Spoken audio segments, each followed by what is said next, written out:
Coach will join us. That's a fun matchup with Vandy. Really fun. That's a cool matchup. It really is. Aaron Torres, my broadcast partner on Fox Sports Radio, college basketball guru, will join us at the end of the third hour. John Glennon, our pal from Sports Illustrated, will pop in the fourth hour. So it's a busy one. If you want to chime in, 615-737-1045. My favorite pro wrestler ever passed away yesterday. I have one story of one time I spent time with him in a locker room on a show we were both on. I'll tell you that when we come back. It's JMart and Ramon with Kayla in for the big guy here on 104.5 The Zone.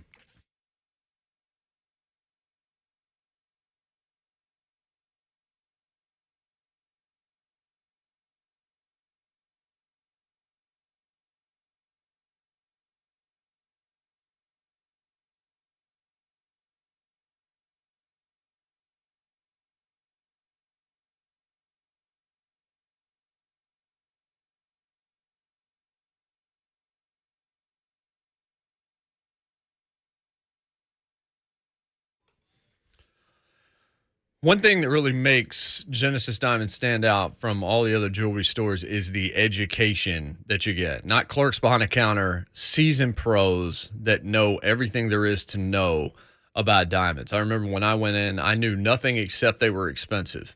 I didn't know anything else, and I walked in there and they talked to me about carat and clarity and so many things that I did not know when it was time to make sure that I picked out the ring Abby was, going to appreciate the most. They took the time to teach me in a way that was transparent, informative, useful, taught me how to buy like they buy, like dealers buy. They showed me secrets to the diamond industry, showed me how diamonds are actually priced and graded on the world market.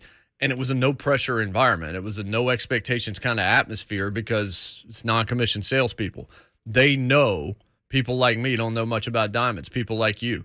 They're committed to teaching you, not selling you. And then when you're ready, they're going to give you access to one of the largest selections of GIA certified diamonds in America. 10, 15, 20 diamonds in your price range side by side. I went into a few different jewelry stores when the time came. The early ones, I walked in, they're saying, hey, do you want to set up a time on Saturday? We'll get our dealer to bring in a few and we'll put them down.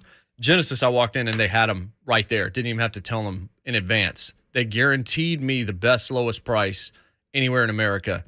And I didn't have to spend a fortune. They worked with my budget. They'll work with yours as well. They respect what you walk in the door with. If you're diamond shopping, I'm telling you this is a place to go. Zero risk, zero pressure, and the largest selection now of luxury pre-owned Rolexes in Tennessee. Hundreds of amazing luxury pre-owned Rolex timepieces. That is why it's my jewelry store, and I want it to be yours. Genesis Diamonds, voted best jewelry store, best place to buy an engagement ring so very many times. Genesis Diamonds, Green Hills, and Cool Springs.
Welcome back.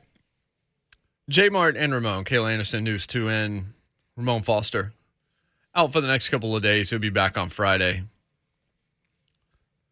All right, so Scott Hall passed away at 63 yesterday. Went into hospital for a hip replacement, had a bunch of complications, and died. I only have one real story about Scott Hall, honestly. He was my favorite pro wrestler. I have a 6-foot standee of him at my parents' house. I have two pro wrestling standees, one of Stone Cold Steve Austin, the other one of Scott Hall. I was a wrestling fan my entire life. I grew up that way. My grandfather and I bonded over it. My father and I bonded over it. I remember going to Shoney's in 1990 in Martinsville, Virginia, and 5 heels were there eating breakfast at the breakfast bar. And I was too terrified to go talk to him. So Dad went and talked to Sid Vicious, who would later be known as Sid Justice, as well as the Nasty Boys and Dirty Dutch Mantel and the Iron Sheik, of all people, at Shoney's, and got autographs on a receipt for me. And I was wearing a Sting shirt. Sting had worked Sid Vicious that night before, and so he made this bad joke about Sting actually being Stink and all this other kind of stuff, but they treated me like gold. And then I became kind of a Laps fan during middle school and high school for a few years. Came back in 1996 for one reason, because Scott Hall jumped ship from Vince to Atlanta and did this invasion storyline with the New World Order that just kind of brought me back to the dance. At the same time that Stone Cold Steve Austin took off, it was a perfect renaissance for pro wrestling at the time and what culture was going to be. And so I got back into it full bore. I started writing about it. My first job, first paid gig in media at all, was writing about pro wrestling for a now defunct website called eWrestling.com. I was making $300 a month, which at the time was all the money that I was making because I was making other bad decisions at the time. And then I started writing for other publications, WrestleZone, which is still around now. Did some work for Dave Meltzer and the Wrestling Observer, a couple of things for The Torch. I did a bunch of different things. And then in 2000, I decided I was going to do the business for real. So I joined an organization in South Carolina, started working on TV in Georgia, started being a play-by-play commentator in South Carolina, and I was off to the races. Lived with a couple of wrestlers. We did nothing but travel to shows. Wow. And work shows for $10 in gas money and things like that. And that's just kind of how that industry worked. But the Total Nonstop Action that was headquartered here in Nashville for a very, very long time. Jeff Jarrett started it with his father. And the third show that they ran when they were just doing pay-per-views weekly, I was on that show. If you go back and find it on YouTube, you'll find me as a pit crew member for Hermie Sadler doing an on-camera role as part of a pull-apart with a guy who's now known as R-Truth, Ron Killings, who I'd worked with in North and South Carolina a lot. He starred in one of the same buildings I did. On that show, Scott Hall was booked.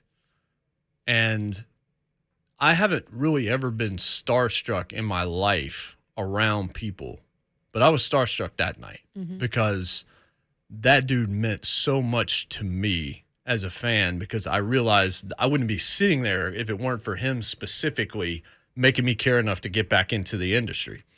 And as a fan at that point. So I get caught in a locker room, just in a side room. It's just me and Scott Hall. And he tells me a story kind of out of the blue. I don't really know what to say to him. I'm not really asking any kind of pertinent questions. I don't even remember the conversation, but I remember one part of it. He obviously had a reputation for demons. He had massive alcohol issues, massive drug problems, dating to almost being part of a really ugly situation at a nightclub. He just struggled with a lot of different things. He was also known to be somebody that politicked behind the scenes and buried other people. And there's a lot of negatives about Scott Hall. But Scott Hall told me, he was just like, I just don't care anymore. He's like, I don't care about the money. I don't care about the fame. I don't care about where my position is on the card. I'm here to work because my joy comes in going home and making macaroni for my daughter. And at the time, I was just like this huge dude that sold out buildings, that's drawn massive money, that was part of one of the biggest angles in the history of professional wrestling.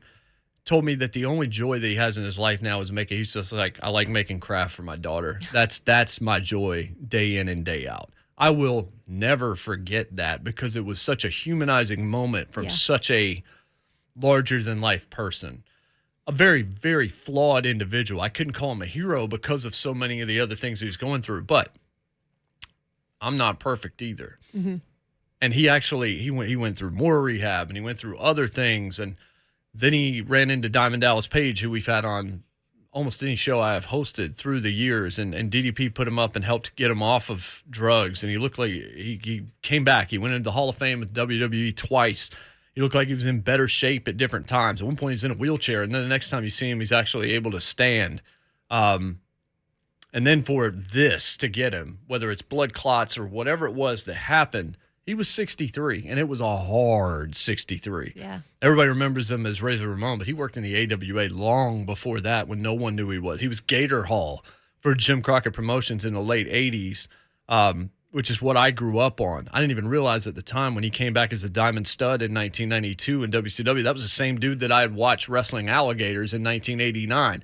A hulking 6'7" without any lifts in his boots, who threw one of the 5 best punches in the history of professional wrestling. And with street cred to spare. That's the other thing. Rap songs are written about the NWO. There's a whole lot of wrestling that seemed very over the top. Scott Hall was ahead of his time, and I've heard that mentioned by a couple of other contemporaries and things like that. He was the coolest dude in wrestling. Mm-hmm. He was doing things that no one else was doing, and he was doing it in a way where you could just tell he was a student of the game, and he was. He had a massive impact on the industry, unfortunately for both positive and negative reasons. But that one hit hard, and I knew it was coming because yesterday morning they had called in the family and they were going to take him off life support and all this. But I don't have a bunch of giant, long-winded stories about Scott Hall, but the macaroni story is the one that's always going to stick with me. It's just like this dude who I idolized professionally in terms of what I saw from him, product-wise, knowledge-wise, how he laid out a match, the famous things that he had done, all of this, humanized in that moment just to be broken down. All he cared about was being number one. He cared about his money, all this, and he was just like, I don't care. I just want to make macaroni for my daughter. It's just like, oh, yeah, he's just like everybody else. I think that's the one thing that we forget about athletes, and we cover them every day, right? But sometimes you do forget they're human beings first and foremost. And a guy like that, and just like you said, the impression that he made on wrestling, it just, he's larger than life to so many people. For you to have that moment where he said that to you, and now as a dad, that's probably even more absolutely in your head. Yes, that he just wanted to be with his daughter, and the money didn't matter anymore, and he just wanted to be a good dad. And it's a sad loss. My timeline was full of RIPs yesterday. His Hall of Fame speech and the way he ends it is it's just a classic line. He was a catchphrase kind of guy, but they weren't over the top. It was, hey, yo, and survey says, and say hello to the bad guy. And, all of the things that just kind of made him a special character. He went from being kind of a Scarface ripoff to just kind of the NWO angle in 96 kind of mirrored the culture at the time. That's why it worked. It wasn't something that didn't make sense. Yeah. It was something that made absolute sense. And it looked like sent from Vince McMahon to take out the competition. And it was so easy to get on board with that and watch it week after week. And he was a true genius, to say the least. Let's go to Cuzzo Mike, who we have not heard from in a good while. He's in Cleveland. Mike, first off, congratulations, brother. I hope life is treating you well. Oh, yeah. Appreciate it, man. You talking about on my engagement or just me? Just you. Your engagement, because I haven't had a chance to say it to you. Oh, yeah, I appreciate it, man. Trying to grow up. I'm growing up.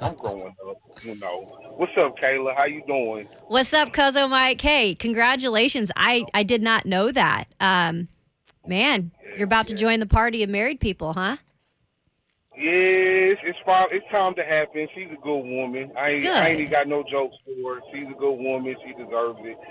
Got a big old fat rock on her finger now. She deserves it. There you go. Nice. No, yeah, man. Yeah, but no, I was calling just because, really, like you said, Jay, Scott, I don't know if you noticed, but a lot of times I say, "Hey, yo, Yeah. yo, Yeah. yo." Where does that come from? Comes from Razor Ramon. You feel me, dog? That Mm-hmm. was my ultimate favorite wrestler. I just wanted to say rest in peace to Razor Ramon, man. For real, he really influenced me as a kid to the point. My little story, real quick. He influenced me to the point that I put a toothpick in my lunchbox almost every day. In my first fight on the playground, I flicked the toothpick right in his face. Rest in peace, Razor Ramon. Indeed, All right, Mike. Yeah, man. Look, there's a lot of people who are going to say very similar stuff to that. Yep. He did very indelible things that then you started seeing in hallways, in high schools, and things like that. The way he finished off his speech was hard work pays off, dreams come true, bad times don't last, but bad guys do. And it was just, it was cool to see him go in the Hall of Fame. For a long time, you didn't think that would happen because of the bad blood, and everything gets ugly when business is involved and egos are involved and all these other kinds of things. But, yeah, I on the drive in, I was just flipping through stations. It seemed like everybody had something to say. Yeah. So it just shows, again, there was impact there. Definitely somebody that touched a lot of people during a time when I don't know we've ever seen the business as big as it was during the time where he was really making the biggest money and the biggest impact. So super important. I know WWE had a lot of things that they were thinking of doing last night on TV they did not do, but they did do a tribute to Scott Hall. There's documentaries out there, the Hey Yo documentary. There's the NWO for Life documentary and all sorts of things like that. So there's a lot of ways to go down the Scott Hall rabbit hole if indeed you're looking to do that. So those of you who aren't pro wrestling fans, sorry for the last 6 or 7 minutes, but I was going to do that one way or the other. So absolutely. No, I'm glad you did. And there's a lot of people out there who did follow his career, who follow wrestling. Again, I've got a ton of friends who flooded my timeline with just some good stories, and obviously the rest in peace. Yeah, for sure. Let's see what JT. Is he still on the phone? Yeah, he's talking to him right now. I saw that there was a call, and then I realized it was being typed up on the screen, which means that Schaefer's still trying to do it. I don't need to jump the gun too much. That's there. all right. I forgot to start the stream until we were 10 minutes into the show, so yeah, whatever. Hey, good stuff. JT in Hendersonville. What's up, JT? Hey guys, it's a pleasure to talk to you guys today. I was hopped in the car to head to work this morning, and I noticed y'all were talking about Scott Hall. I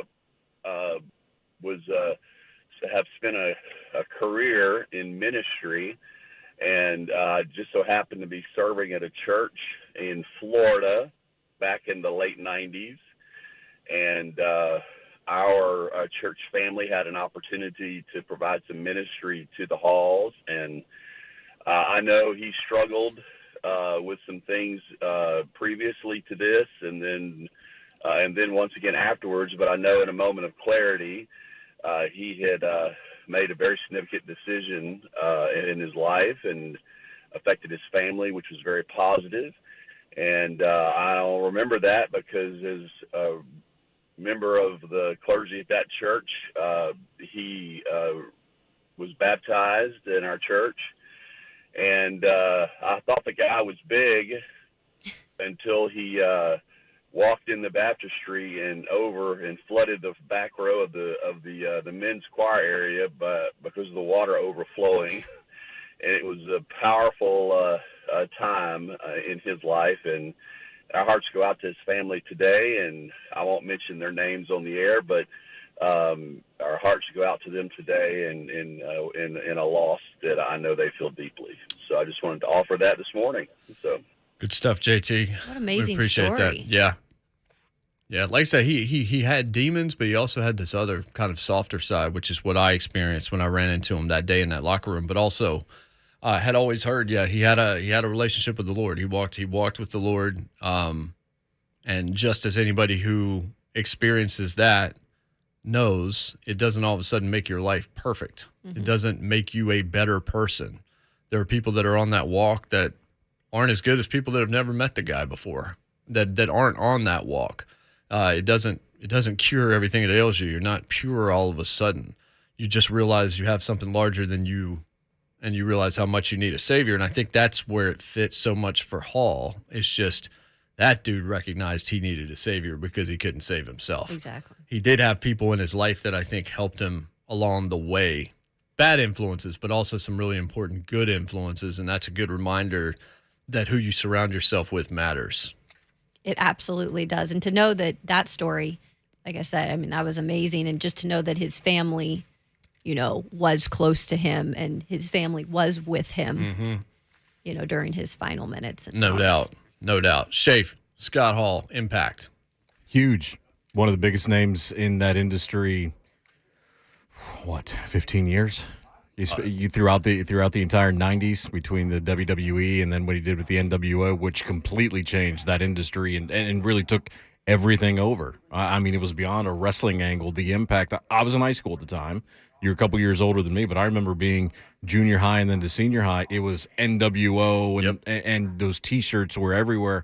Heck, we saw VWO shirts, Vol World Order from the baseball team last year. So, I mean, the iconography with Scott Hall, his impact, absolutely tremendous. It goes way beyond just pro wrestling. It was a large part for about 3 years of pop culture.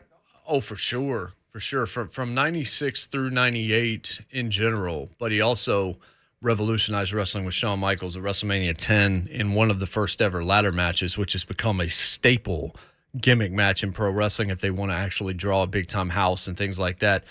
For better or worse, sometimes I've been on shows that have ended up in the hospital because of ladder matches, but Hall was way smarter, I think, as a mind than people actually recognize because the character was one thing. That dude knew how to lay out a match. He knew how to get guys over. He also knew how to make sure the guy didn't get over that he was wrestling. There were a lot of different facets behind Hall, but his impact's certainly going to be felt long past his days as they came to an end yesterday. A hard life ending at 63 in a very kind of odd way, which is very unfortunate.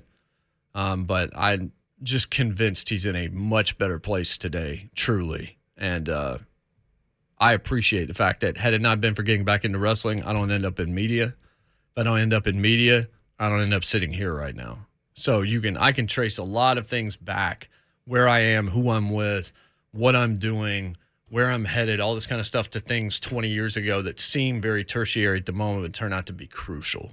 615-737-1045, 737-1045 again is the telephone number. We'll jump back into free agency. If the Freddie Freeman news actually comes down, I'll tell you. Come back to the Braves anyway. We'll just have 2 potential all-star first basemen. We could do that, right? It's baseball. We can afford that. Shay, stop shaking your head. No. It's not going to happen. Don't take this from me. We're just trying to keep dreams alive here. What stage of grief are you in with that? He hasn't moved forward, that's for sure. Yeah. Denial. Yeah, I was just going to say, you're not at acceptance yet. Not in acceptance. We'll be right back. It's JMart and Ramon, 104.5 The Zone.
JMart and Ramon 104.5 is on. Familiar NWO theme song. The other thing that people forget about, and I saw this was mentioned actually in the chat, the way they marketed in 96 showed how smart they were because they were behind all of it. The black and white commercials that looked like they were invaders, like it was War of the Worlds or something like that, like it having their own pay-per-view that was separate from the company, and it was basically running down the company they were actually being paid by. And there was a lot of very clever stuff that made it seem like it was some underground movement. And then, of course, the most important heel turn of all time, Shafe? Hulk Hogan. Without question. Hulk. I don't know if there's even a close second. There isn't. There just isn't. It's not even worth there's discussing. not even, it's not. That's exactly right. I will accept nothing other than your Hulk Hogan turning in 96 at Bash at the Beach as the greatest heel turn of all time. Slander. Kayla Anderson for Ramon Foster, by the way, saying during the break, something looks weird right now. Mm-hmm. Tell us exactly what's going on. Yeah, I'm just going down my timeline. There's been a lot of just the two eyes emojis, like something to watch out for. Kay Adams from the NFL Network, she just tweeted out something like that. One of the NFL writers, and then Diana Rossini putting out something about, well, the Detroit Lions haven't made any moves yet. ... To talk about. Question is, what are the Lions going to do? What's big enough for eye emojis? And I'm not saying that has anything to do right. with that, but I'm kind of it's cryptic right now on Twitter. It's a little cryptic. So the only thing that would be big news for the Lions is that they're still in the league. They haven't been relegated like it's the Premier League in England. So it's like, what's the move they can make that would lead to eye emojis? Boy. Saquon Barkley? Like, what is Going to the playoffs? Winning more than decency? 3 games? Just above mediocrity? I mean, for what it's worth, they played hard for Dan Campbell. They did. Jared Goff played pretty well last year. And congrats to Josh Reynolds for getting paid. Yeah, that's right. Khalif Raymond played pretty well. There. Yeah. Yes. Mm-hmm. Cousin Brian says, what, did they sign Anthony Ferkser? Oh, God. Dun, dun, dun. It's cold-blooded, man. I will have to say this. You're mentioning Jared Goff. Do you know how much he, besides making a lot of money, do you know how much he probably hates living in Detroit? He's like an LA guy through and through. Yeah. If you watch Hard Knocks anytime that season when they did it on both LA teams, he had just an incredible spread in LA. They had a like mini golf course. Well, people think he's Ryan Gosling. He walks around and people just think he's Ryan Gosling. He could be Ryan Gosling. He might be. Gosling hadn't done anything in years. Maybe he's been quarterbacking and we just didn't know it. Seems like Gosling just disappeared off the face of the planet. It's like Gosling's Goff stunt double in football. That's right. So that would explain the bad performance in the Super Bowl. Exactly. It was actually Ryan Gosling. We figured it out. We cracked the code on this. It makes sense. Yeah. So what could the Lions do, though, that would make people, if indeed it's the Lions or whatever? Right. That's the thing. I don't see anything that they'd be trying to do that would make them great right away. It would make me think. Take the Lions part out of this. Deshaun Watson? That's what it would make me and think. see. Not necessarily about the Lions. No, it feels like it would have to be a Watson situation. But isn't he supposed to meet with multiple teams today? And Mary Kay Cabot did confirm that he is indeed going to go talk. He's going to meet with the Browns. Yeah. As he should. I like that. Houston, that's who Houston should want to deal with probably because they're probably getting Darnold back if they send him to Carolina. I don't know if that's the answer. That's not the answer. Now, maybe you get McCaffrey too or whatever else, but. You know who they could get from the Saints, Jason? Oh. Don't say it. Wait, who? Don't put him in the division where I have to cover him twice a year. Oh no, I'm out on this. Don't joke. say it. Yesterday was rough. Freddie Freeman and Scott Hall. Like what?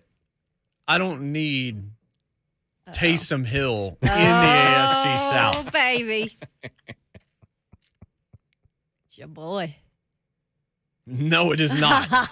No, it truly is not. Why, Shafe? Why? He just had to. Because why not?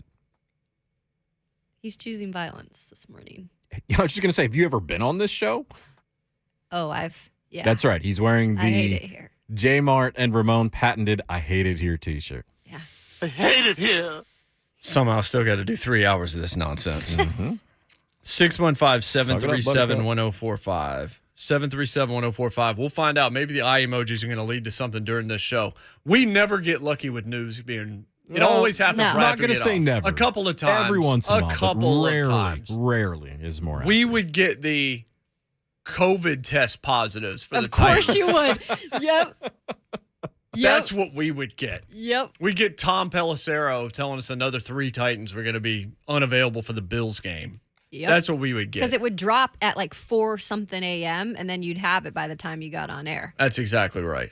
We'll start to look at some of the moves that were made across the NFL yesterday, and we'll see. Maybe we'll get some kind of clarification on what's happening on Twitter, or if these people are just in the midst Trying of to their own stir. little fun nonsense, which isn't fun, by the way. Don't be that guy. It's JMart and Ramon, 104.5 The Zone.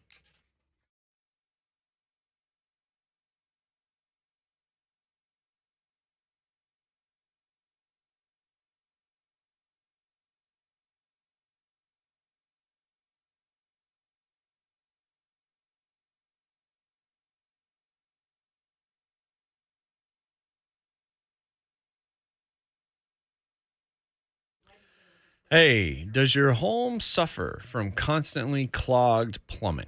Nothing worse than having to reach out to a local plumber time and time again to clear out old pipes. It's just literally money down the drain. There is an alternative, though. Guess what? It's a Lee Company. Of course it is. My friends at Lee Company, one of the only companies in the area to offer trenchless pipe replacement.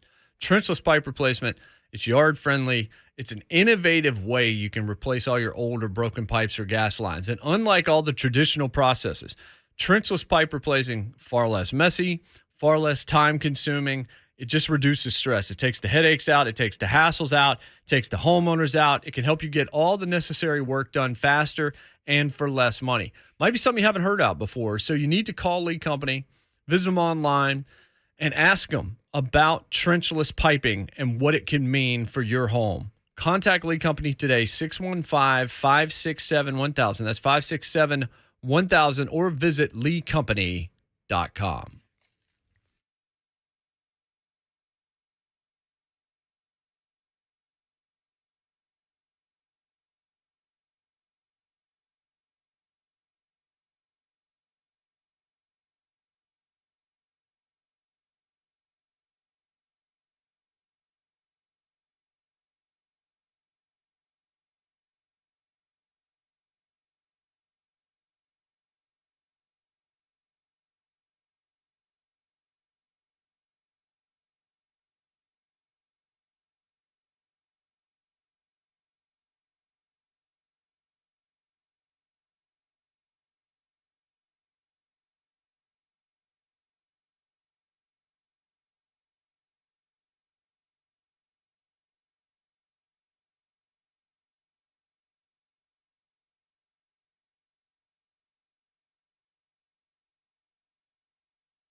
7:03, good morning. I'm Jonathan Schaefer. According to reports, the Tennessee Titans and Veterans Center Ben Jones have agreed on a 2-year, $14 million deal. The 32-year-old, who'll be 33 once the season starts, has spent the past 6 seasons with the Titans. The team added more depth to the offensive line by coming to terms with Seattle Seahawks guard/tackle Jamarco Jones. That deal, 2 years, worth reportedly $5.75 million, with $3.15 million guaranteed. The Titans agreed to terms on a 1-year extension with tight end Geoff Swaim. He had career highs with 31 receptions and 3 touchdowns last season. According to ESPN's Adam Schefter, the Titans are not tendering an offer for restricted free agent David Quessenberry. He started all 17 games last season at right tackle, though there is a possibility the two sides could strike a more cap-friendly deal. And former Titans guard Roger Saffold, not out of a job for long, agreed to a 1-year deal with the Buffalo Bills. The Freddie Freeman era in Atlanta seemingly over as the world champion Braves acquired all-star first baseman Matt Olson from the Oakland Athletics on a trade that included 4 prized prospects. Freeman, 2020 NL MVP, 5-time All-Star over 12 seasons with Atlanta. The first 4 of the NCAA tournament begins tonight. Texas A&M Corpus Christi versus Texas Southern. We'll join that in progress at 6 o'clock. And then it's Indiana at Wyoming, which should be an interesting matchup. NIT Belmont at Vanderbilt, 6 o'clock at Memorial Gym this evening. Pens at Preds, 7 o'clock puck drop at Bridgestone Arena. For all your foundation repair and waterproofing needs, visit USSTN.com. Breaking news at once on your home for the Titans and Vols. This is 104.5 The Zone.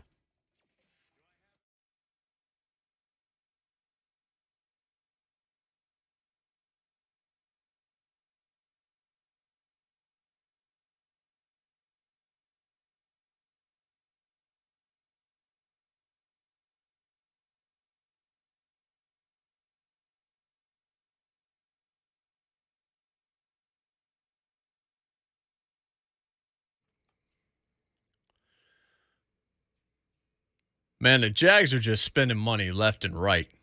Yep. Zay Jones is coming there. They already paid Brandon Scherf. They put the kind of amounts out, 48 mil, 30 guaranteed. Christian Kirk up to 84. It ain't close to 84. It's a lot of incentives and bonuses and things, but we had somebody on the air with us yesterday that said point blank Christian Kirk's going to be the one that gets overpaid. I don't know if he's worth $50 million. I need to see a little bit more than I have seen. But they're making moves. And, I keep looking at him, and Doug Peterson knows what he's doing. Mm-hmm. That was a toxic situation in Philadelphia that wasn't of his making. It was the front office, and if you've read deeper into it, if I'm the AFC South, I'm keeping an eye very closely on Jacksonville this year because Trevor Lawrence for half a decade was the greatest quarterback since John Elway or Andrew Luck. Last year he had just an awful head coach. I don't know what they were thinking, but it was a terrible decision, and it set him back. He might explode this year. I don't disagree with you. Look, nobody flourished under Urban Meyer there. Nobody got better under Urban Meyer as the head coach. If anything, it was just distraction after distraction, and I think it distracted the players when it's all said and done. They've got a good defense. Mm-hmm. They've got some good players on defense as well, and they're making some moves, and I think you're exactly right. Trevor Lawrence didn't light the world on fire. He did do some good things at good times, and we all know the quarterback that he is. And I think that Doug Peterson making that hire, while it wasn't a splash, crazy, sexy hire, it was a good hire. Yeah, and by the way, I'm not saying they're going to go win the division, folks. I'm just saying absolutely not. I believe they're going to be markedly better than they were last year, and they're going to be the kind of team that's on the come up. There was a time when the Titans were a 2-win football team and started building around pieces that made sense and started winning and making good decisions. If Doug Peterson is the right hire, they may already have the right quarterback. Matter of fact, I think they do have the right quarterback. I'm still all in on Trevor Lawrence. So I just think you could see steps in the right direction for them this year because they can't take any steps back from where they find themselves right now. But they've gotten a couple of other small people. Reggie Wayne, hired by the Colts as wide receivers coach. I actually like that. It's cool. I really like that. That's cool. We haven't talked about the Colts much either, and the amount of money they have just to kind of spend. Yeah, they've got $70 million. They did re-sign Mo Alley Cox to a 3-year deal. And they are looking for a quarterback. The biggest, speaking of quarterbacks, the biggest move made yesterday, the one that everybody wanted to talk about, was Mitchell Trubisky to Pittsburgh. Mm-hmm. I was sort of skeptical on this, but I've turned on it. And I was skeptical on it last week, right up until our guy Robert Mays of The Athletic, who I think is about as good as anybody in the industry, who's a longtime Bears fan. I asked him, let's hear it. He was on with us last week talking about the Trubisky situation. Listen to this, especially, I know we have Steelers fans always in this audience. Yeah. Listen to this and see how you feel afterwards. I have to ask you about Trubisky because you're a Bears fan. Trubisky's name gets mentioned like he's going to make, over $10 million a season, a rehab project last year, and like all this stuff. Tell me what we're missing here. Is Trubisky the next candidate to be a Ryan Tannehill type where everybody seemed to be out on him, and then you move him to a new location and you just hope that the problem was Matt Nagy the same way you hoped it was Adam Gase? Let's say Mitchell Trubisky signs for 1 year and $10 million. Okay? Mm-hmm. What did Washington just do to get Carson Wentz? 2 third-round picks and $28 million. Yeah. That, to me, is why Mitchell Trubisky is a palatable option. Because if you just want a warm body that's going to keep you semi-competitive over the course of the year, if you're a team that understands we just need a quarterback to keep the seat warm, to make sure that if we draft a rookie in the first round, we don't have to throw that guy in before he's ready. The going rate for quarterbacks right now, Sam Darnold went for a 2 and a 4 last year, and they picked up his 5th-year option at $18 million as part of that transaction. Being able to sign a guy, even if $10 million, $12 million seems like a lot for Mitchell Trubisky, it's not. It's not in this quarterback market. That's the Andy Dalton contract from last year. And it's the Ryan Fitzpatrick contract from last year. That is the 1-year short-term starting quarterback deal. And if all you want is a bridge quarterback, all you want is a temporary solution, I'm pretty sure I'd rather have Mitchell Trubisky for 2.5 times less what Carson Wentz is going to make, and you don't have to give up a pick to get him. So that's what the Steelers are banking on. And he said, 1 year, $10 million. Well, it's what? 7 plus incentive shave? Is that what you were saying? 2 for 14, so 7 each, and there will probably be easy incentives that he can make in there. And let's not forget one thing about Mitchell Trubisky. I think it's very important, and Titan fans, you understand this better than just about anybody, what a second act might look like if you actually have talent. True. All the talk about Ryan Tannehill that's been negative since the Bengals game. Dude's been pretty good for your football team since taking over as a starter. He's been part of this resurgence. He's the guy that came in when Mariota just couldn't get anything done, got you to the playoffs, got you to an AFC championship game, was a large part of what was happening there. That dude was on the scrap heap in Miami. People said the Titans got fleeced in that deal that brought him here. Mitchell Trubisky was the number 2 overall pick out of North Carolina. The Bears moved up in that draft to take him. Somebody thinks he can play. Mm-hmm. He took, and as Mays pointed out there in that piece, he took them to the playoffs, and they didn't have much around him either. If you look at what he's got around him in Pittsburgh, Claypool, it's better. Deontay Johnson, Freiermuth is a walking all-pro. Yeah. Coming at tight end. They've got a lot of talent. Najee Harris coming into his 2nd year. If you just give them an O-line, they're dangerous and well coached, like an organization that's as structured as anybody could be.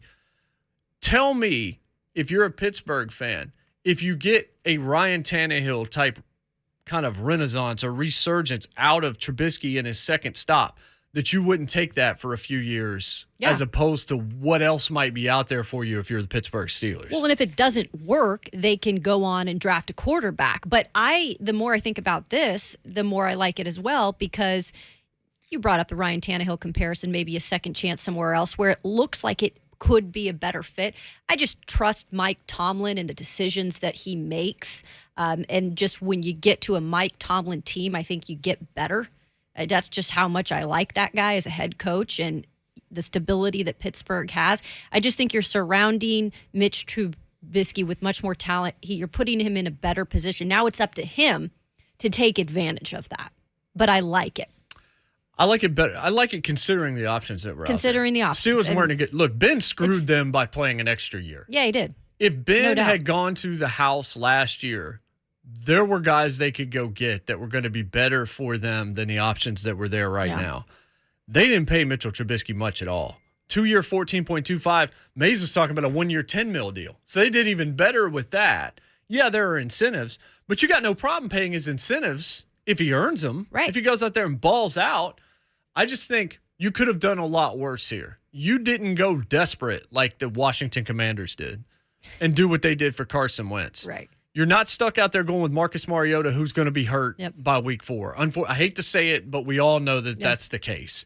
You got the best option that was potentially out there, I think, short term. Is he going to be your long-term guy? Probably not. But he was the second pick in the draft, and he's not very old. But who's to say that he can't be? I know. Well, yeah. I know.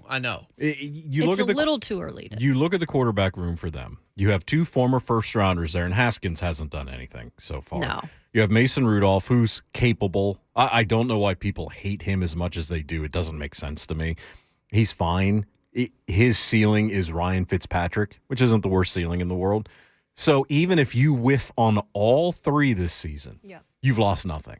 Mm-hmm. And you're going to go into next year, and if the Steelers do what they do, and that is be 500 at worst, because that's been Tomlin's history. Now, granted, he's never had a team that hasn't had Ben Roethlisberger as its quarterback. Then you go into next year with a better quarterback class. It is a lot of high reward, low risk. Yeah. And by the way, happy 50th birthday to Mike Tomlin. I think, that's is good. it? Yeah, that's awesome. Happy birthday, Coach. I would suggest to you that nobody was coming in there and winning you a Super Bowl in Pittsburgh this year. No, not this No. year. So prepare yourself for the future. Mm-hmm. Trubisky is a perfect guy at low money to get you to the next thing. Gave up no draft picks. Yep. Still kept most of your cap space. The Lions did just make a move. Yes, they did. DJ Chark, 1 year, $10 million. Chark. DJ Chark, Jamie Tart. Yes, go to Ted Lasso. We PO'd off a lot of people. With PO'd. that right there, Yeah. because their A kids t- are a now ton. singing it in and the car. now they're singing it. It's all right. We'll play Coco Melon later and really drive them crazy. Okay. Remember the basketball song I was lamenting? Mm-hmm. Yesterday there was a soccer version. Same melody. Of course it was. Oh, really? Yeah. Same melody. All about kicking the ball, passing the ball, not touching it with your hand. Oh, it's kind of crazy. So we've got Tom McCarthy on the other side, who is calling the first 4 games as the NCAA tournament gets started. True TV tonight and tomorrow, and he'll also be doing Westwood One coverage on radio. He's also a baseball guy. Yeah, voice of He the does it Phillies. So we get NFL to on ask him about Freddie CBS. Freeman, too. He does it all. Yeah, so we'll be all over the place with Tom McCarthy, who we love having on the show. He's next. It is JMart and Ramon with Kayla Anderson in for Ramon Foster here on 104.5 The Zone.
Welcome back. JMart and Ramon, 104.5 The Zone. The big guys down on 30A partying this week. Nah, he's just having fun with the fam. So Kayla Anderson from News 2 is in with us on Twitter at JMart and Ramon.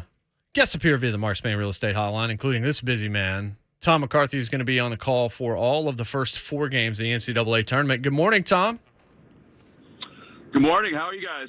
We're doing well. So before we even talk about those games, you're the voice of the Phillies. So now I can sit here and try not to tear up thinking about Freddie Freeman. What's it going to be like in an NL East without Freddie Freeman? I think it's crazy, quite honestly. I was talking to one of my bosses yesterday. I am stunned that they allowed him to walk. And I get the whole Albert Pujols sort of theory that if they give him 10 years, he could wind up, limping around like Albert Pujols did with the Angels. But I don't know. I was really surprised, quite honestly. Yeah, I think the Braves clubhouse kind of surprised too, and a little bit dismayed by it. So I guess we'll see. Yeah. It's unfortunate because I always wanted to see that guy in the same uniform. You always get really sentimental about that, but usually that's not how it ends up going in sports if the guy plays too long. First 4. How excited are you for these matchups? I know an Indiana team that's been playing pretty good basketball that made a run towards the Big Ten championship, but these are always interesting games because most people don't believe the tournament starts until Thursday, yet a lot of people are going to watch over the next couple of days. Oh, yeah. I'm pumped about it. I mean, today's matchups are really good. I mean, Corpus Christi and Texas Southern, they're 2 very evenly matched teams. But Indiana and Wyoming is going to be sneaky good, and part of it is because of the big man battle. Wyoming has this kid, EK, whom not many people know about, who's massive, and he's turned himself into an NBA prospect. And obviously Indiana has the 2 bigs that are really good, so I'm excited about that game. And then tomorrow's games, I think, are 2 of the best opening round games that we could have, including the Bryant and Wright State game. That's 2 sort of mid-major, even, exciting teams going at it. Yeah. Indiana, I think, is interesting tonight in particular because that's such a rabid fan base about that sport. And they've struggled for a while. It just hasn't been there for Indiana in a while. What's the storyline for you? Obviously you're calling the action from moment to moment, but what are the storylines that you're going to try and weave throughout the broadcast about some of these teams? Because you do have the unenviable spot of trying to sell outside of their fan bases directly, other than maybe in Indiana or something like that. You're trying to sell us on these programs we don't know a whole lot about. It's like the Olympian that goes out there and wins a silver medal that we've never heard of before. The story is what keeps us there. Yeah, I think for Indiana, Mike Woodson returning to Indiana as their head coach. He scored 2,000 points as a player there, but also was a fairly successful coach in the National Basketball Association. And I was kind of surprised when he decided to take the job. But they've got a big man in Trace Jackson Davis, whose dad Dale was a really good player for the Indiana Pacers for a long time. He's an NBA prospect. He really is. He's sort of a tweener.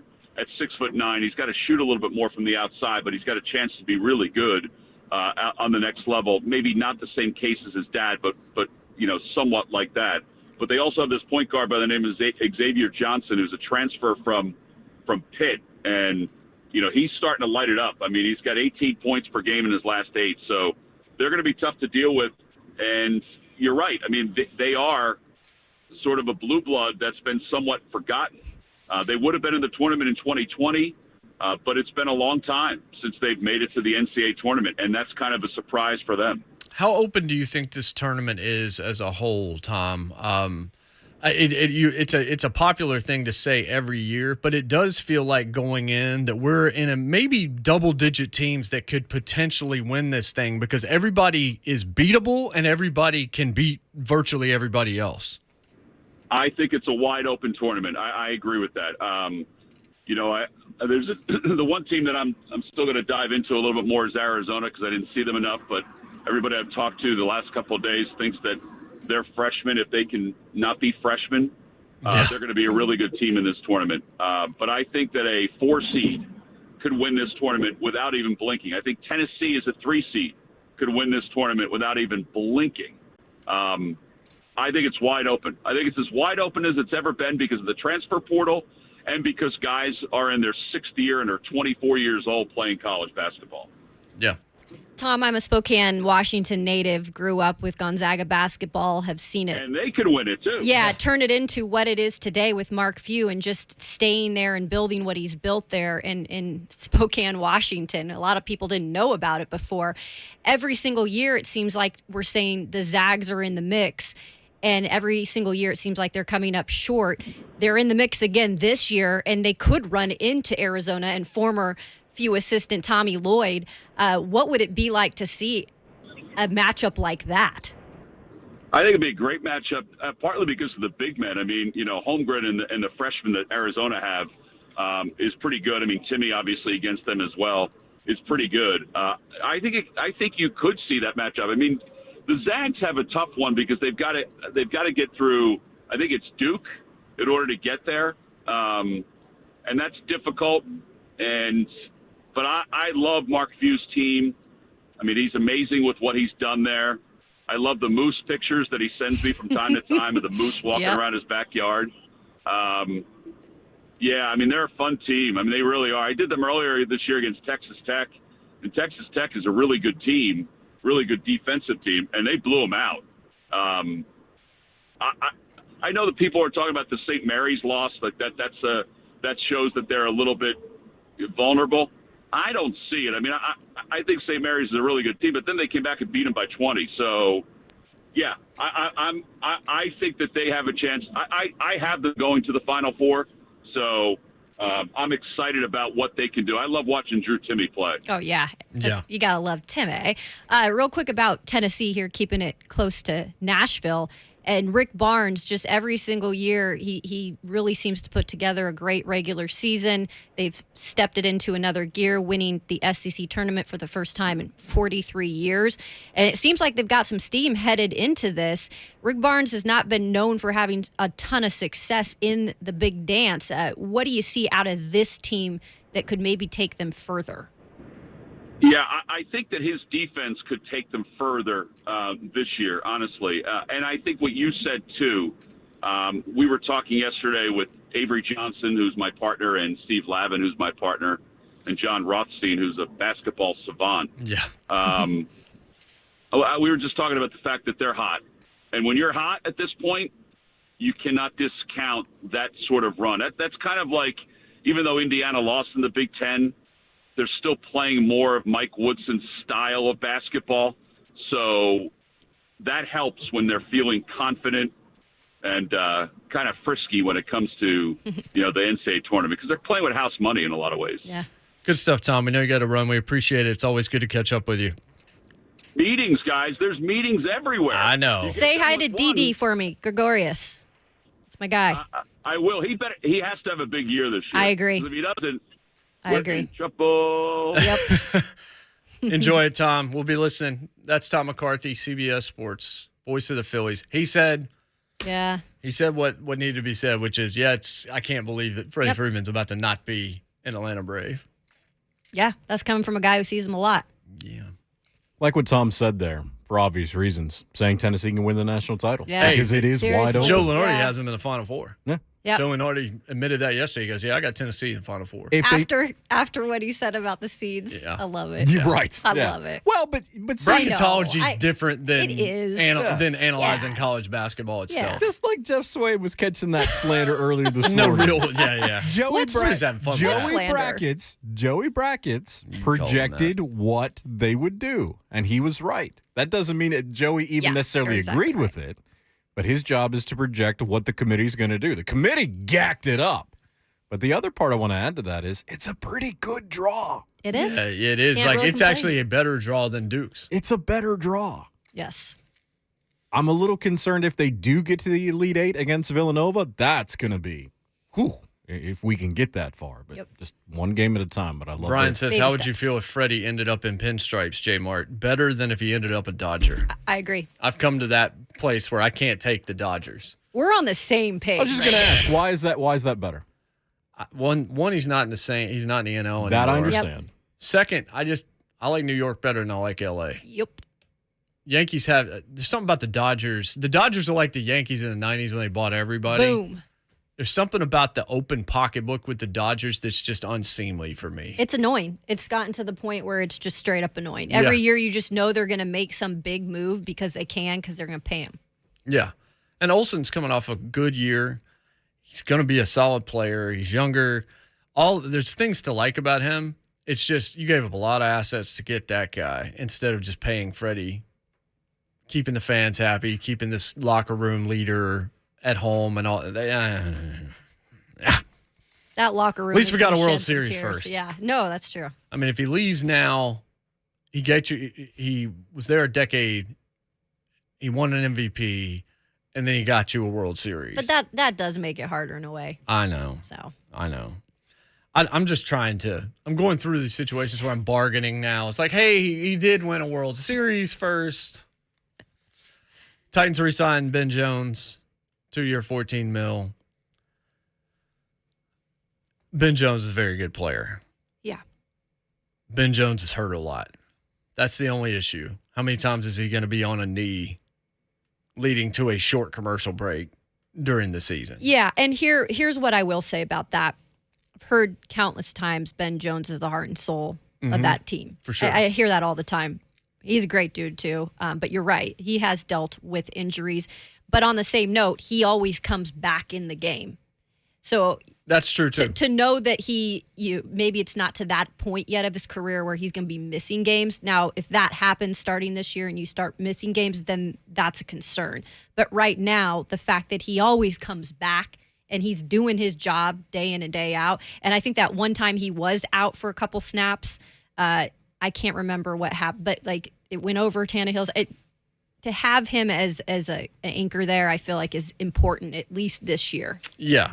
You just hope that it's not one where he can't get back in. Exactly. Eventually, you get banged up to the point where you can't get back in.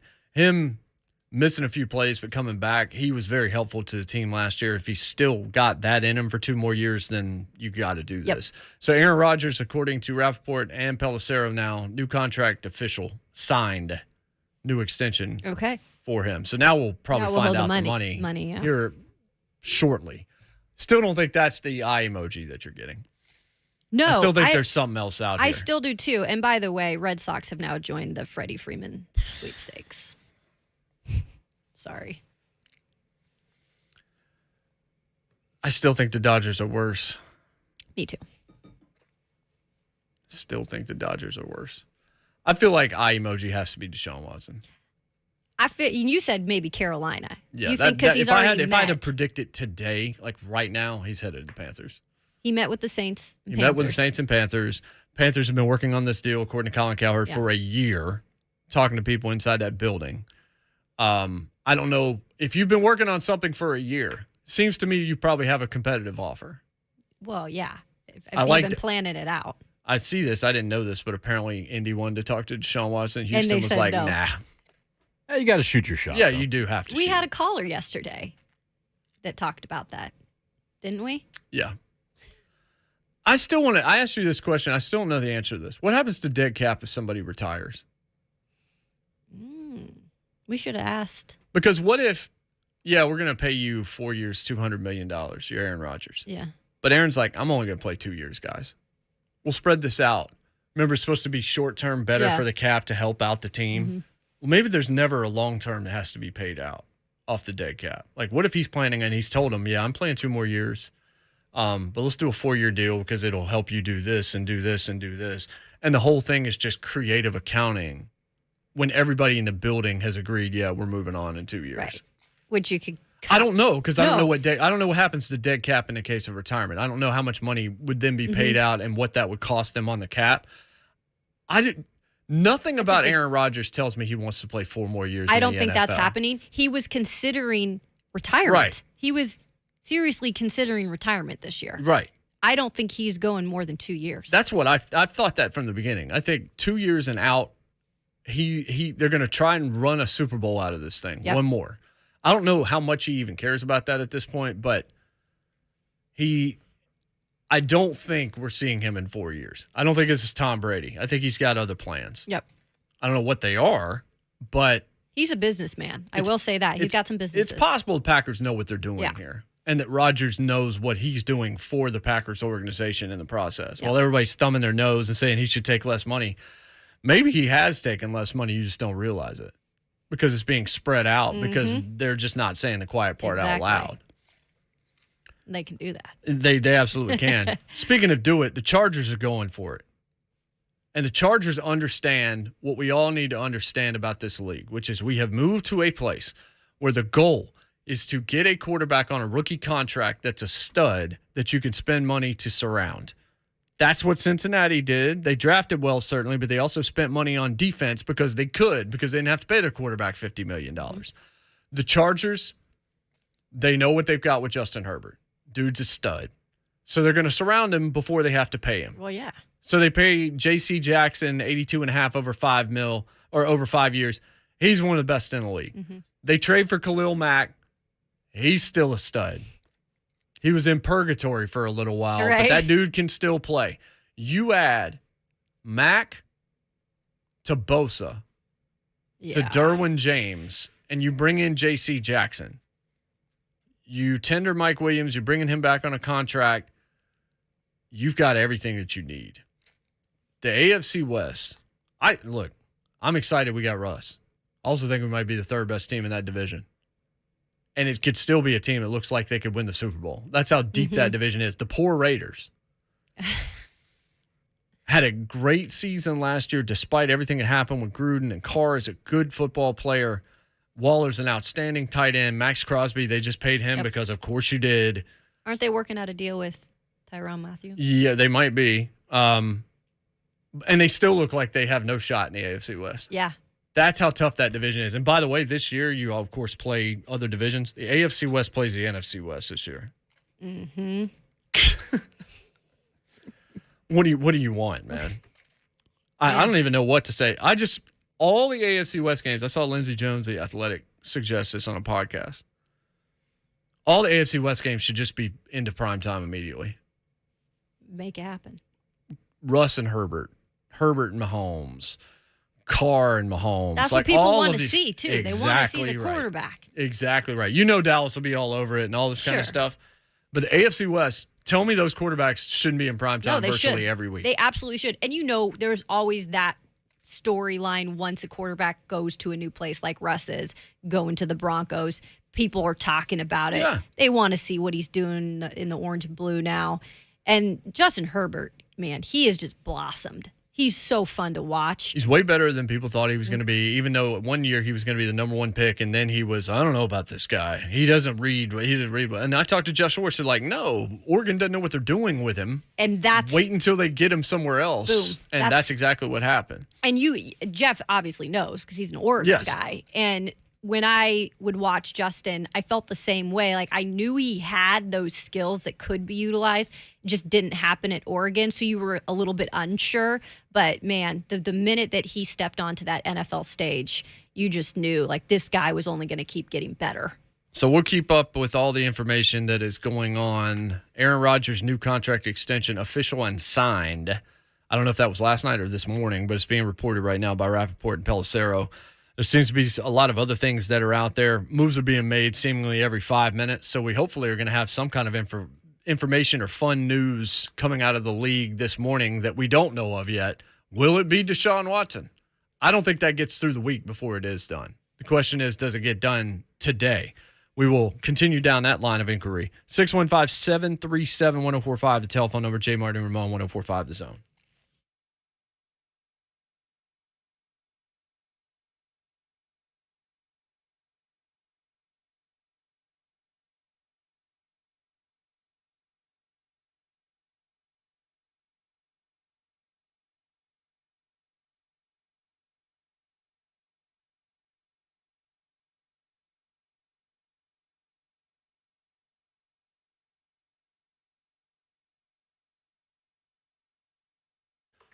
Hey, wet basement or crawl space. There might be a little bit of rain today, but of course there was a good bit of moisture over the weekend, and we're getting to April, and you know the adage, April showers bring May flowers. So If you've got extra water in your basement or crawl space, you need to call United Structural Systems. Nobody handles things better than they do. Nobody's going to be more upfront and honest with what you need or don't need than they do. 22,000 satisfied residential customers and counting. The go-to company when it comes to all things foundation repair and waterproofing. You may not know, but 2/3 of the air you're breathing in your home are coming directly from that crawl space. So think about if that's not taken care of, the kind of air, the moldiness and all that kind of stuff that you're breathing. It sounds disgusting because it is. What it could do to your home, the devaluing, unbelievable. And there's a lot of different potential causes for this. I've told you about them through the years.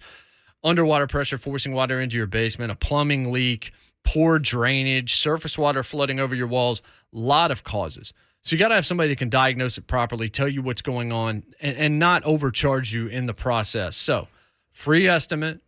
They'll diagnose and tell you what's going on. Sometimes it's a simple fix. Maybe it's a little bit of a bigger fix, but at least you have the peace of mind knowing that you have experts. They're not just trying to get your money. They're actually trying to fulfill a service for you. That's why I trust them. That's all they care about. Their integrity is job one. That's why everybody is satisfied. 100% satisfaction guarantee is not something you see very often, but that's why United Structural Systems is in a class by themselves. Call them today, 615-227-2275. That's 227-2275, or online at ussTN.com. United Structural Systems.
Dudes, I'm talking to the dudes out there. How much do you know about diamonds?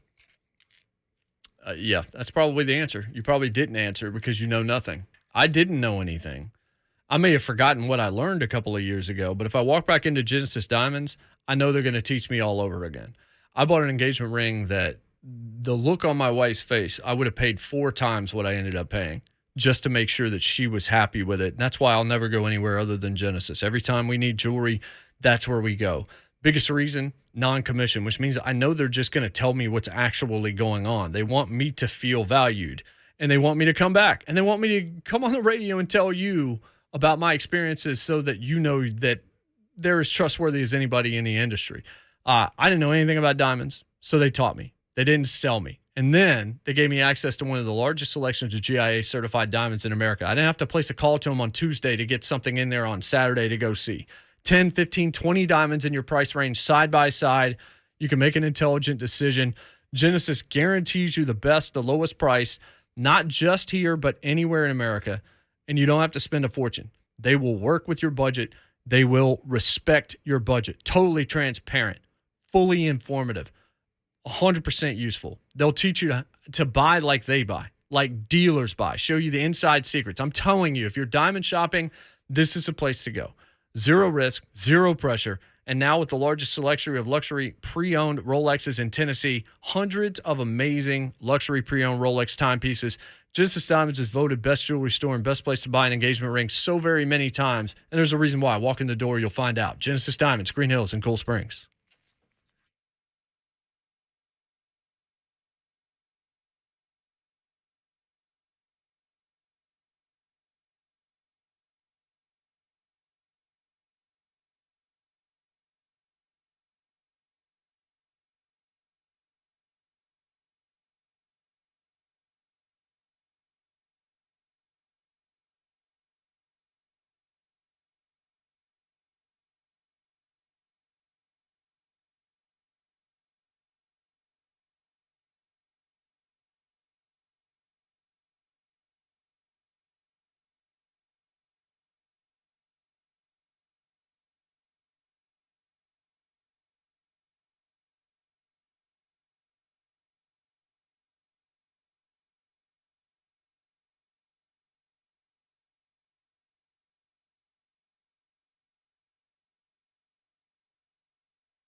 Welcome back. JMart and Ramon 104.5 is best band in America right now. The War on Drugs bringing us back. Looking forward to seeing them at the Ryman in May. First read per Tom Pelissero of Aaron Rodgers' new contract: $42 million in 22, $59.515 in 2023, $49.3 in 24. So $150.8 over the next 3 years. First two fully guaranteed at signing. Okay. I still think those will be the only two that he I plays. do too. We'll see, but I doubt it. I saw a couple of people mentioning in the chat, Moan's probably upset about the Trubisky signing. False. We talked to him yesterday a little bit, and, I mean, he's going to wait and see just like anybody else is. Like, that's what you do. I don't know that anybody is going to celebrate Mitch Trubisky yet. You didn't celebrate Ryan Tannehill, but you were glad you had him after that season. Mm-hmm. We'll talk to Steelers fans afterwards. I would be more optimistic because you could have done a whole lot worse and spent a whole lot of more money to do worse. Somebody's telling me he's upset. He's not. And you're a troll, and you're always in the chat being a troll. So go back to the shallow end. He's not upset. I'll show you the text message if you want to see it. I think he even did his little show or whatever yesterday that he does, and he was just kind of like, hey, you know, this could work out. It could be fine. Schaefer, you're the Steelers guy. He's not a long – he's probably not a 10-year answer. But he's never had this kind of talent around him. Potentially because he was the number 2 pick overall in the draft. So I'm not saying he is, but when you're looking at, okay, what's your floor and what's your ceiling, your highest ceiling is that he's a 10-year answer for this team. Yeah, true. Mm-hmm. True. He's Trubisky's young enough. looking at it as an opportunity to where there was talk about him going to the Giants, but then he'd be in the quarterback competition there. I think the Steelers are going to say that there's a quarterback competition with his contract with Trubisky because it's only $7 million a year for 2 years plus whatever the incentives may be. I think it's his job, but I think you're going to have pressure by everybody that's involved in there in that quarterback room pushing each other. I think with Trubisky, you're getting a guy who's gone to the playoffs, I believe, twice with Chicago. Out of four seasons, out of 4 seasons. I'm not going to have any revisionist history and say he didn't have problems and have issues because he clearly did in Chicago. But so did his coach, and so did the ownership, and so did the GM, and so did everything that has to do with the Chicago Bears when it comes to quarterbacks and developing them. Yep. Right. So you give up no assets, you give up no draft capital, you get a guy at a very affordable rate who has had some success in this league, and your worst case scenario with the 3 quarterbacks you have in that room, plus Dobbs, by the way, is the 4th right now, so we'll see what the Steelers do with Dobbs. Your worst case scenario is that all of it washes out to where you go for another bridge guy and you drop into the draft next year and draft a quarterback where you don't seem to care for the quarterbacks that are in this year's draft, which is fine. So I think it's smart. Is it going to work? Who knows? It's a low-risk move, though. It's a high-reward, low-risk move. Do I think he's good? I don't know. I think that I want to see what he looks like without Matt Nagy as his head coach. Exactly. And with more than Allen Robinson. Allen Robinson's great, but that's all they had. Yeah. So he's going to a place that has weapons all over the place and the structure of an organization around him that he's never had before. And apparently, by all indicators, unlike a Carson Wentz, who Washington, I don't know what Washington did. I don't either. He's a good dude. Everything about Trubisky. I interviewed him the morning of the draft. Oh, really? And just a really nice, down-to-earth, good dude who hasn't really gotten caught up in all the critiques about him and all this other kind of stuff. Seems like he's fairly easy to root for. Brian Dable wanted him, I think, with the Giants because Dable worked with him in Buffalo. I don't know if he's the answer, but I could see taking this shot over some of the other shots that were out there. I still think the Steelers would be content potentially to draft a quarterback this year, maybe. But maybe this gives them a chance to wait until next year when there's going to be a lot better quarterbacks in the draft. Look, they can afford a year of trying to figure things out a little bit. I mean, the Steelers are a franchise that's showing up in the playoffs each and every year. And not saying it, I mean, their fans expect that, and that's what's expected of them. But sometimes when it comes to a quarterback situation, you had a quarterback for a very long time there, and it's not just going to be necessarily flipped overnight into bringing in the next Ben Roethlisberger. Right. So they have a little time to try to figure it out. Yes, that is indeed true. So we're keeping an eye on everything that's going on. We're seeing some of the money. Aaron Rodgers' money might be out there right now. Who's going to get signed over the next 2 hours? We will certainly tell you that. It's going to be a busy third hour of the show. My buddy Aaron Torres will join us at the end of the third hour to talk college hoops, and Belmont head basketball coach will chime in for a few minutes. Casey Alexander still to come. John Glennon in the fourth hour. We'll talk about been kind of quiet with the Titans thus far. Is there some kind of a big stick being wielded at some point by this team, or are they really just running it back for the most part? All of that's still to come in the back half of today's program. JMart and Ramon, 104.5 The Zone.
8:03, good morning. I'm Jonathan Schaefer. And the first four of the NCAA tournament begins tonight. The first game, Texas A&M Corpus Christi taking on Texas Southern. We'll join that game in progress at 6 o'clock, followed by Indiana at Wyoming, which should be a pretty good contest. Belmont is at Vanderbilt, 6 o'clock start for that at Memorial Gym. Casey Alexander will join us at 8:20 this morning, less than 20 minutes from now. South Carolina fired Coach Frank Martin after 10 seasons. He is the fifth SEC coach to be dismissed or leave his respective school. According to reports, the Tennessee Titans and veteran center Ben Jones have agreed on a 2-year, $14 million deal. The 32-year-old has spent the past 6 seasons with the Titans. Team also agreed to a 1-year extension with tight end Geoff Swaim. He had career highs with 31 receptions and 3 touchdowns last season. The team did add more depth to the offensive line by coming to terms with Jamarco Jones, a swing guard tackle of the Seattle Seahawks. That deal is reportedly 2 years worth $5.75 million with $3.15 million guaranteed. And according to Adam Schefter of ESPN, the Titans are not tendering an offer for restricted free agent David Quessenberry, though the two sides could strike a more cap-friendly deal later on. Former Titans guard Roger Saffold has signed with the Buffalo Bills. Penguins at the Predators, Bridgestone Arena tonight, 7 o'clock will be the puck drop. Grizzlies at the Pacers at 6 o'clock. Grizz in second place in the Western Conference. For all your foundation repair and waterproofing needs, visit USSTN.com. Breaking news at once. On over the Titans and the Vols, this is 104.5 The Zone.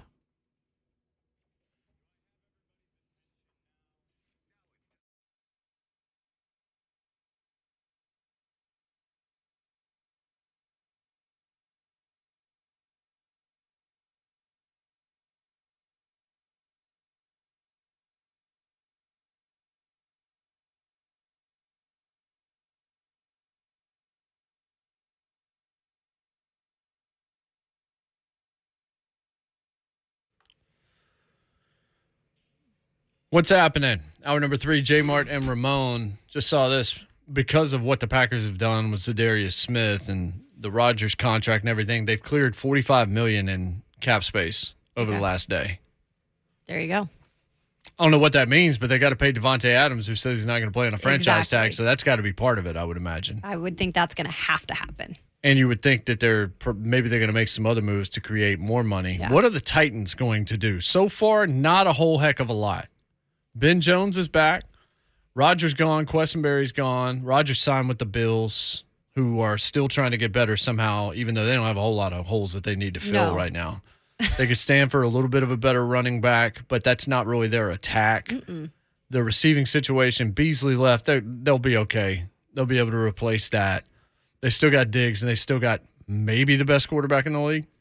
He's right up there. If he's not, you can certainly make an argument for it.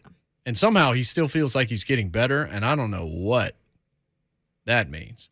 I was sure that Lalonde wasn't going to be back, but I don't think there's any way that they can get rid of him now.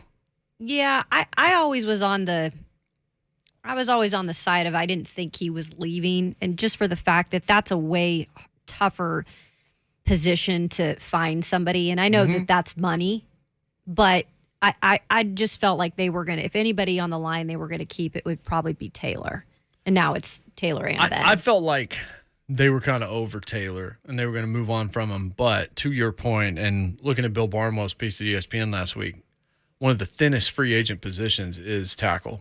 Tackle and guard are the two thinnest positions right now to try and acquire. Now, can you get some people in the draft? Sure you can. But are you going to plug and play a left tackle? Probably not.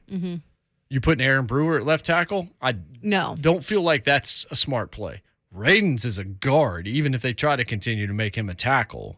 Quessenberry moving on, letting Roger go. It seems like, and I still am waiting to see whether or not Jackrabbit Jenkins is taking some kind of a pay cut. That's the move I don't understand yet in terms of why they haven't made it, because that was the first guy I felt like they could cut and free up some cap space that would make sense just with the cornerbacks that they have and hopefully Caleb Farley being healthy, but that might not happen. Yeah. Because you're right. Maybe he's taking a pay cut. Right. And maybe they, because Brett Kern took a pay cut. He did. Which is great because he reminds me of Freeman in a lot of ways. Freddie Freeman, not in terms of like he's going to be an MVP, but how good he is at what he does. Sure. I don't want to see Brett Kern kicking for anybody else. He's also one of my favorite dudes on the team and just just a good human being. I'm glad he's sticking around. I think he'll retire a Titan, if anything. Yeah, he should. I don't see him going anywhere else. He should.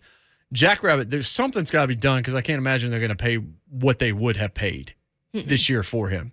The other move, and we'll talk to Glennon about this in the final hour, and we've talked to Beauclair about it. We've talked to various people, Rhett. What's happening with Zach Cunningham? That's a guy that I thought they were going to keep. I mean, they got him at the end of the season, but not at the money. I don't really think just bringing him on at the very end and thinking like that they weren't going to keep him long term. I don't think that was their plan. I think they were thinking about keeping him long term, but they've got to work out. Again, it comes back just to the cap space and figuring out the deal and how to restructure everything. And when it comes to Julio, they got to keep him till June 1st. Again, because of the money surrounding his deal. So I don't know. Like, I originally thought he was going to be out of here, and I still think he could be, but they can't just move on from him today. I think that's where the Titans find themselves in a little bit of a that deal's not great looking at it right now, because I think they wouldn't mind potentially trying to do something else now, but they're not in position to do it because they got to keep him on the roster for 3 more months. Exactly. So where you are seeing all these other teams that are making some moves now, maybe you see the Titans doing some things later. And right now I know it's very vanilla because it's pretty much re-signing guys to 1-year deals and keeping what you have. And maybe that's the Titans' plan, is to run it back with what they have. I think that's arrogant. That's the word that I used with you. And I think it's arrogant because, you were the number 1 seed last year.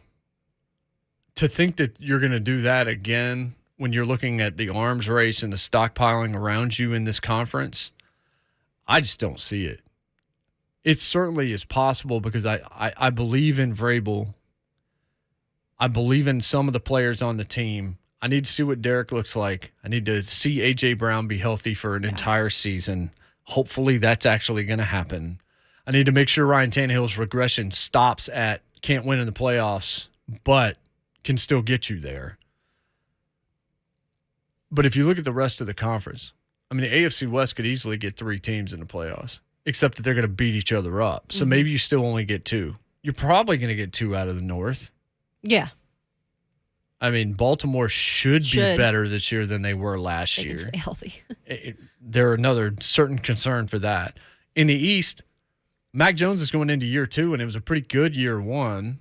If they have a good offseason in New England, that could be a problem. Exactly right. And Buffalo's in the mix. Heck yeah.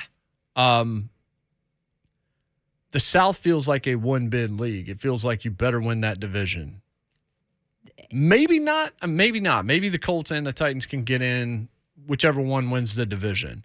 But the biggest thing is, and I said this on Friday, I think it's about a 50-50 proposition which team wins the division between the Colts and the Titans, because even with Wentz, they were close. They were very close. They had a bad start, had a ton of injuries, which we all know full well about how that looks in terms of Tennessee.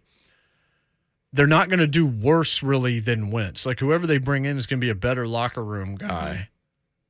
Even though Wentz played pretty well, I don't know if he was putting you into positions to win. I still like the Titans a little bit better, but it's a whole lot closer than I think people were ready to admit in March. But once you get to August, you'd better hope that the Colts haven't somehow stumbled into the right quarterback. Look, the Colts are very similar to the Titans. That's not just me saying that. That's the players saying that whenever they go up against the Colts 2 times a year. They say they're built pretty much exactly like us. You look at a guy like Jonathan Taylor, who tore it up last year. He is healthy. On the other hand, Derrick Henry, while I hope he's healthy and he is coming off of that injury now healed, we still have to see what he can do, and there's still a question mark out there whether you like it or not. It's just how it happens when you are coming off an injury like that. Now we're just seeing the quarterback situation that unfolds there. But the minute that you get that quarterback in there, whoever it might be, I think then the talk really starts to ramp up about this is a 50-50 shot at who could win the division, because they're just so similar. Like, if it's going to be Jimmy G. Yeah. That could be enough. I agree. To win the division. I don't think you're winning the Super Bowl with that guy. But that dude has been to a conference championship game and a Super Bowl in different seasons. It's not like he did that in 1 year. He's done that 2 of the 3 years he was there. I'm not a giant fan of his by any means. No, I'm not either, but I also know that as long as he is safe, that could be enough with everything else right around him. If he's a better teammate, it's more fun to be there. And remember, they have $70 million. that's the big thing. No one's talking about all the money they have. They have more money than anybody in the league right now to spend. And there are people out there that can make them very scary very quickly. Yep. The quarterback is the thing we have to wait and see. I don't think that they're not going to roll out there with Sam Ehlinger as QB1. I also don't think they're just going to go draft somebody along with Sam Ehlinger. Yeah. They're going to They get tried that. somebody. Mm-hmm. It's just how soon it happens and who it is. If it's Jimmy G, I think a lot of Titans fans will say, oh, we'll take that. I think Jimmy G's probably a better version of Carson Wentz. Well, with what people and fans have said about Ryan Tannehill in terms of what he's done here in the regular season, I think you cannot argue he's helped make this team better. It's just the playoffs that have been the concern with the lack of productivity from Ryan Tannehill. And so I don't really think you could say much difference about Jimmy Garoppolo. Yeah. Because his situation is somewhat similar. It is.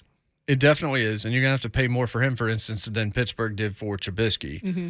But in terms of draft capital, which the Colts do have some picks, but they don't have early round picks. But it's not like you're getting a 1 for Jimmy G anyway right now. No. And San Francisco knows they're moving on with Trey Lance. Yep. They're not just hanging on to Jimmy Garoppolo to hang on with him. Maybe somebody offers more than they do and they end up. But I don't think there's going to be an arms race in the first round for Jimmy Garoppolo. Let's just suggest that. Casey Alexander, the Belmont basketball coach, will join us after the break, and Aaron Torres to finish off the hour. So a lot of college hoops coming straight ahead. It's JMart and Ramon. Kayla Anderson in for Ramon here. JMart and Ramon, 104.5 The Zone.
Welcome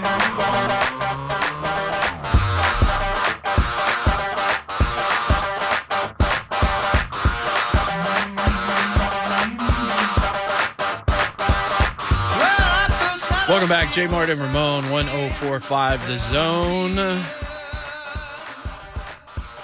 First four tonight, we talked to Tom McCarthy, who'll be on the call for CBS and True TV this evening for both tonight and tomorrow's games. NIT also kicking off. Belmont and Vandy is just a really cool matchup. Love it. Really cool matchup for Nashville. It tips tonight, 6 o'clock, I believe it is. We have the head coach of the Belmont Bruins, our pal Casey Alexander, on the line. Good morning, Casey. How are you? Hey, I'm great. How are you guys? We're doing Morning, good. Casey. So it's been a fun season, and this is just a fun matchup, right? Like, it's just a cool matchup to be localized the way that it is. I think there's going to be a lot of people that are interested to see this tonight. Yeah, I hope you're right. We're excited about it. You know, the stars don't always align in the regular season when you talk about scheduling, and so it's been rare when we've been able to play. But we're excited about tonight's opportunity, and looking forward to a great game in our hometown. How did you feel about the season as a whole this year? 25-7. I mean, obviously you guys are used to winning a lot of games at Belmont, but just how did you feel like the campaign as a whole went? Yeah, a little bit of a mixed bag. You know, I don't think you ever want to take for granted winning 25 games, and in our case being a top probably 70-75 team, that means we've had a really good season if that's where we are at this point in time. But we've it's great to work at a place where the standards are to win championships and play in the NCAA tournament, and to be disappointed when you don't. And so I think we have a little bit of both as far as how we feel about the season overall. Casey, I talked to you that year when COVID hit, right before the postseason, and I remember everything was changing right before our eyes. So that happened, and then last year, not getting an NIT bid. Just how happy are you for your guys this year to be playing in the postseason, to continue a season with all of these guys who put their heart and soul into this year? Yeah, thrilled for them, and they deserve it, clearly, especially our seniors. You talk about a group that, as freshmen, they win the first 4 game against Temple, and then the last second loss to Maryland in the next round, and then that COVID season where we had already earned our way into the tournament before it was canceled. Yep. And then last year had a great year, but unfortunately just didn't have the metrics to back up warranting getting into the tournament because of the games we lost because of COVID. And so, it's great for these guys to have postseason opportunity. There's still plenty to play for. We love coaching them, and we want them to be playing at Belmont as long as they can. How do you Go ahead, Casey. No, you're good. You're good, Kayla. I was going to say, you're going up against a Vandy team that has a guy like Scottie Pippen Jr. You've just seen what he's been able to do coming back to Vanderbilt this year, which was a great decision. Like, how do you defend a guy like that? Yeah, well, the numbers show that nobody has defended him really yet. He's and I told our team yesterday, it doesn't, regardless of how well we do, he's going to get his. He's going to end up, with numbers on the board. So our job is to make his shot attempts as difficult as we can. Obviously, defend him without fouling. He's literally the best in the country at getting the free throw line, and he's clearly what makes their offense go. And so, we'll have a couple of guys that have real assignments, but it's a team effort anytime you're trying to be good defensively, and that'll be our approach. The difficult part for us, is their hard prep. A lot of NBA actions, a lot of different ways to get him the ball, and with only 1 day of practice, how much of what we've seen on video can we relay to our players and have them prepared and confident to defend. Casey, one thing that I saw you say this, I don't say this with any snark, but there are years where you wouldn't mind facing Vanderbilt on the floor. This one doesn't seem to be one of those, especially coming off the way they played the SEC tournament. They played really hard as a team for Stackhouse all year. I was impressed with them all year, but you said that, right? You said, I wish we weren't playing such a good Vanderbilt team, just a little bit deeper into the challenge that awaits you guys tonight. Yeah, absolutely. All of us want to be playing our best in March. That's the goal every season, and that's the way that it should go. And they clearly are. What they did last week, specifically at the SEC tournament, was very impressive. They pounded a Georgia team that wasn't very good, but they took care of their business, and they were really good from start to finish in that game. And then beat a really talented Alabama team in the next round, and then go toe to toe with one of the best teams in the country in Kentucky. And so they're playing with great confidence. Have a clear identity with who they are. and we've been really impressed with them in our preparation. What's the key for you guys tonight? I mean, I know it's as simple as, well, you got to make your shots, but in terms of defending them, what's the key to the matchup from your perspective? Well, I don't know if this is really the key, but I told our team yesterday I wanted them to cut it loose a little bit. Yeah. I want them to have fun playing the game. We've lost a little bit of that. I don't know if it's pressure. I don't know if it's expectations. I don't know what it was in the last 2 or 3 weeks, but we have not been our best. And we've got a good team that's accomplished a lot with a lot of good players. And so I want them to go. I told them I want to have the most fun playing basketball they've ever had tonight. And so that's what our expectation is. Is it easier to have fun now that it feels real and normal again? Kayla was talking to you about us speaking before the pandemic and all of that, and we talked to you during that time frame. And last year, it was back, but it didn't really feel fully back. How did this season feel from that perspective in terms of the experience of college basketball feeling like college basketball again? Yeah, a lot closer. There's no doubt. I still don't think it was, the way we all remembered it, but it was a lot closer. A lot of masks still being worn in gyms, and a lot of people still not coming because of that. And just some precautions you had to take along the way. Still had guys getting tested a lot of the season, so it wasn't the same, but it's much closer. Certainly, it's been great to have the majority of fans back and for it to feel like normal. So hopefully, when we put this season behind us, we'll be back 100% to square one, like we used to be going into next year. Did you realize that the last time Belmont played Vanderbilt, you guys were 9-point winners? Yeah. Of course. Was that 2017? It's been a little while. Yeah, I think it was. I wasn't here. I was at Lipscomb at the time, but it was. I think it was a season opener with maybe Bryce Drew's first game for one of his first games at Vanderbilt. Yeah, Kevin Stallings scheduled the game with Coach Bird, but then. But didn't stick around long enough to play it. So it was a good win for Belmont, though. One more question for you. I love watching the big man, Nick Muszynski. I mean, how much has he meant to that program and just the way he plays? Yeah, he's meant a lot. It's unmistakable kind of, what he's done for the program. He's a 4-time all-conference player. He's I think he's within 100 points of being our all-time leading scorer in our Division I era, chasing I guess Ian Clark, and he's just been a real weapon for us down low. I mean, our offense has gone through him for 4 years, so it'll be tough when he's gone. We'll have to figure out some things real quickly. Well, Casey, we're looking forward to it. It's like I said, it's a fun matchup. I like that they drew it up this way. It's an easy watch for us, and best of luck. And we look forward to watching you and Stack tonight. Hey, I appreciate it. Thank you, guys. Indeed. Thanks, Coach. That's Casey Alexander. That's a really good guy, by the way. Yeah, great guy. Just an awesome guy. I talked to him the day he got that job, as did most of us in media, and just a good man in general. And that is a fun matchup, and I'm glad. Look, the NIT is the NIT, right? I mean, it's not the big dance. We understand that. So at least find a way to make it fun. Yeah. And these kids, when it's all said and done, these kids want to keep playing. Like, nobody wants the season to end, especially and it was these dumb upperclassmen. they didn't get in last year. Exactly. That was exactly. stupid. Well, and then the year before, like Casey said, the pandemic hit. I mean, they were in the tournament.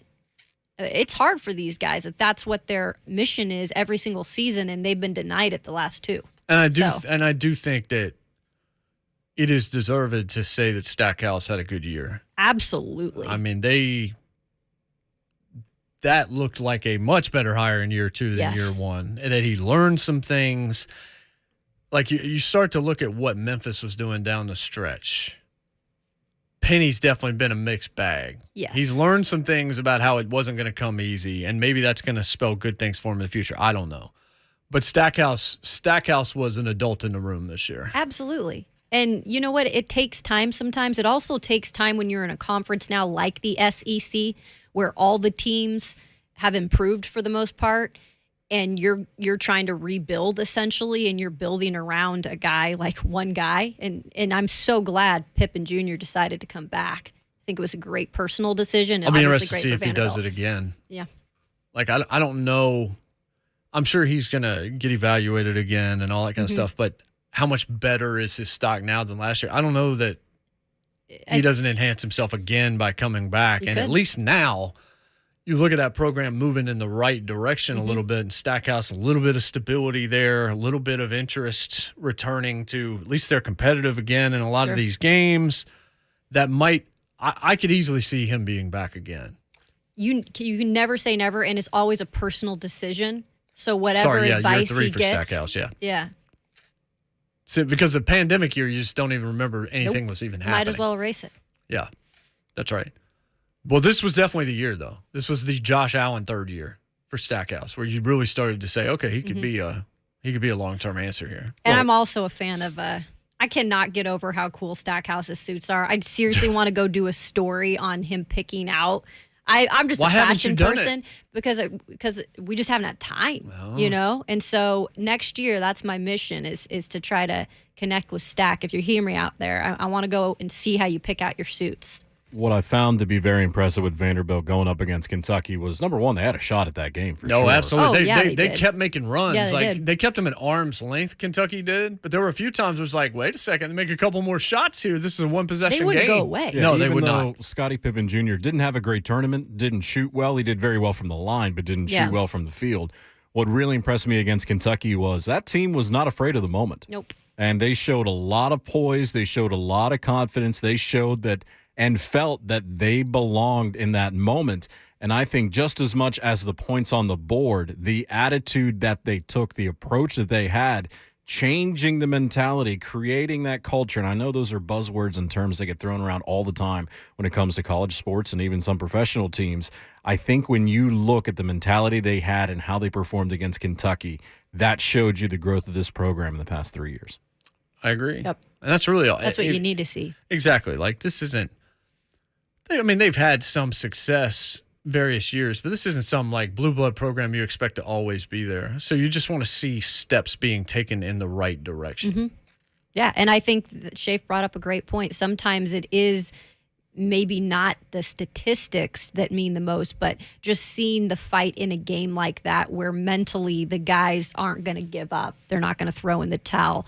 And you could say that about Stack's team throughout the season. And they had 3 or 4 games this year. They easily could have gone the other way and they could have won. Yeah. And they're just not there yet as a program, and they had injuries they had to fight through. Mm-hmm. So the future for them is promising. And UT fans and other SEC fans were poo-pooing what Vandy did this year. Look, they still are what they are, but where they are heading into year 4 looks as promising as it has in quite some time. Yeah.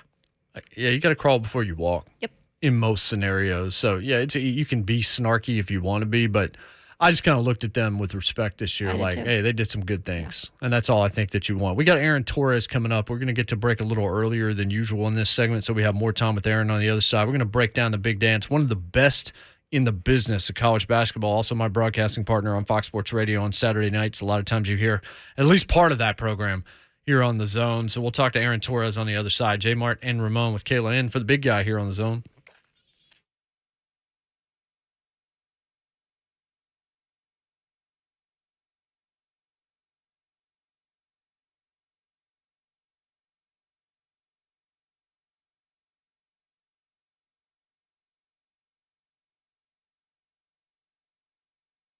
If you've been watching Zone TV since the beginning, or if you've been in my presence at any point throughout my career, you usually probably see me with glasses. You see photos of me anywhere, probably in glasses, but not anymore, thanks to Lasik MD. If that sounds cool, if that sounds like something you might want to be a part of yourself, I want you to get a free LASIK consultation by visiting LASIKMD.com. That's what I did. Turned out I was a great candidate for a little bit of a different procedure, a little bit more of an advanced procedure, but most of you, just that basic LASIK that's going to make you see great. 24 hours, you're back in action. 10 minutes, don't even feel it. Not bad at all. Technology has come a long way. It's more affordable than it's ever been. And Lasik MD, the people over there, the people that I have dealt with have been A1. They've been steak sauce folks. Jason Greenberg's done over 80,000 of these, including mine. Dr. Wen, who sees me on all my follow-up appointments, she's been part of so much at Lasik MD. They've done over 1 million in North America. This is the time, plus a low price guarantee. They'll match the competitor's price, take off an additional discount from the total cost of your procedure. I know we've had listeners going in every single week because they keep telling me that, which is awesome. I hope more of you do this. LASIK is an absolute game changer. Free LASIK consultation. Visit LASIKMD.com. No more reason to wait. If you've ever been on the fence or thought this might be right for you, I think it is. Get yourself a consultation and see if you're a candidate. LASIKMD.com.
Inbounds pass goes to Texas A&M. They'll run that final second off. And the Tennessee Volunteers are the SEC tournament champions. They've come to Tampa, and they've won 3 straight. And they knock off Texas A&M today to win the championship, 65-50. Earlier this morning, Tom McCarthy will be on a call for CBS in the first 4, told us he could easily see Tennessee winning the whole thing. Joe Lunardi, Joey Brackets, has Tennessee in the Final 4. Jay Billis and Seth Greenberg both thought they should have been on the 1 line Sunday night on ESPN. There are 3, but you kind of like the draw. And you're going to like this conversation if you need to fill out your brackets. Almost nobody better, in my opinion, than this guy when it comes to college hoops. My broadcast partner on Fox Sports Radio, Aaron Torres, joining us on the Mark Spain Real Estate Hotline. Aaron, good morning. What's going on? Not much, JMart. How you doing, man? We're doing well. So this is your time of year, buddy. This is a crazy week. So I just want to ask before we even get into specifics, what's on your mind as the tournament is set to open with the first 4 tonight? Well, I mean, first of all, it's crazy because, you just have these crazy 4, 5, 6 days, and then you get a little downtime, and, we all watch so much basketball. I don't know that I'm ready to jump back into it. So, but what I would say is, one, historically, these first 4 games, at least the bubble teams, they matter. And I think this year they absolutely matter. I mean, you guys probably have followed Alabama a little bit this year. Mm-hmm. They've been very up and down, and I don't think it's an exaggeration to say that if Rutgers wins, and maybe even Notre Dame too, that they can give Alabama trouble on Friday. The game tonight, Indiana and Wyoming. There's a lot of people that didn't think either one should be in this game.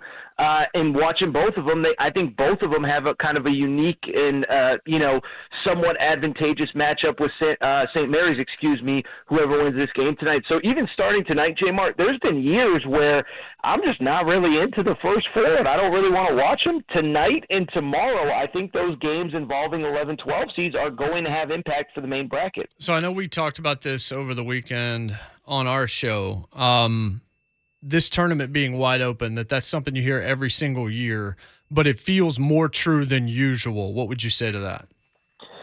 I would agree 100%, man, and I think it speaks to what you said to open the segment, right? I mean, if we're talking about Tennessee being misseeded, and most people who follow and love college basketball kind of agreeing with that. By the way, Vol Nation, I mean, I get your frustration with Joey Brackets, but Joey Brackets is just using historical data to tell you what's going to happen, and he was right. So I saw that from a distance. And by the way, I understand the frustration of Vols fans because it felt like even coming out of Saturday, it was like, wow, they could really make a run here and really have an opportunity to make a run at number 1 seed. So, but I think that point of Tennessee being a 3 seed when many argued they should be a 1 is a metaphor for a fact that there really isn't that much of a difference between the 3 line, the 4 line. I mean, 4 line has, Illinois Big Ten regular season champ. It has Arkansas, who, whatever the final numbers were, 15 out of their last 18, something like that, from basically about February 1st on. They were maybe the hottest team in college basketball. So, I am one that usually bangs the drum, yells and screams that history tells us that you got to be a 1 seed to win this. But this year, I just don't think there's that much difference between the 1 line and the 3-4 line like there usually is. When you talk about some of these teams that could upset, and we always see this March Madness time, that's what makes the tournament so much fun to watch. But you did mention those 1 seeds, and there are always an immense amount of pressure put on some of these 1 seeds, especially like a team like Gonzaga, who has gone into it, and it seems like the past 3 or 4 years been picked to win it.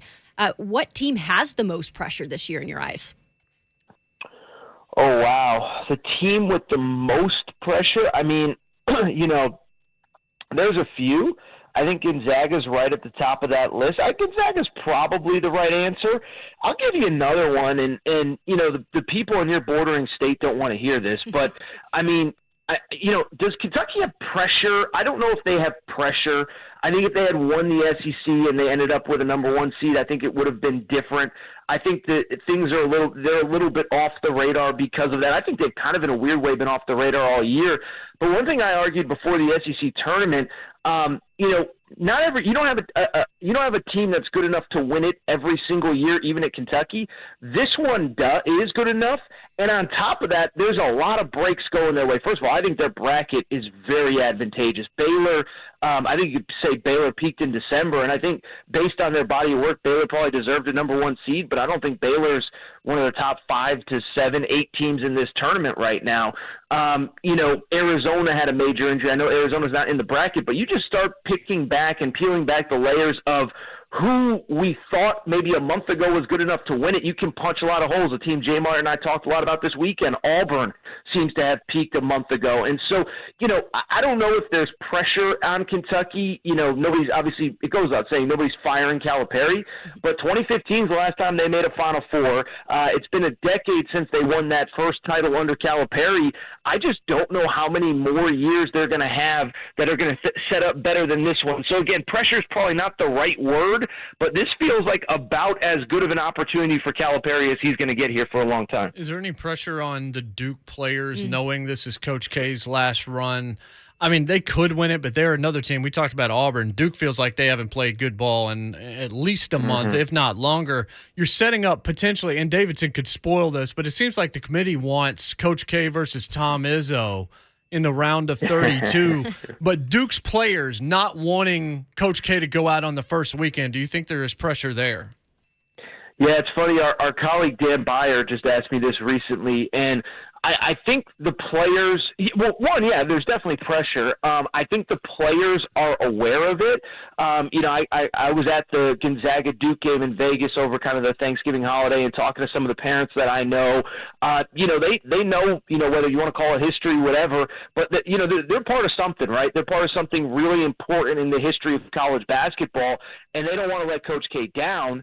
The problem is, they've been letting Coach K down over the last month. It seemed like, I know you were on air, JMart, right after that North Carolina game a few weeks ago. Yeah, and when Coach K is making that speech, it feels like, when Coach K is making that speech, it feels like the players want to, look like they're about to cry. And then they lose in the ACC tournament while you and I were on air last week. And so, yes, there's absolutely pressure. I think the players understand that, but I don't see them just magically flipping a switch because it's Coach K's farewell song or farewell tour, excuse me. Pressure, yes.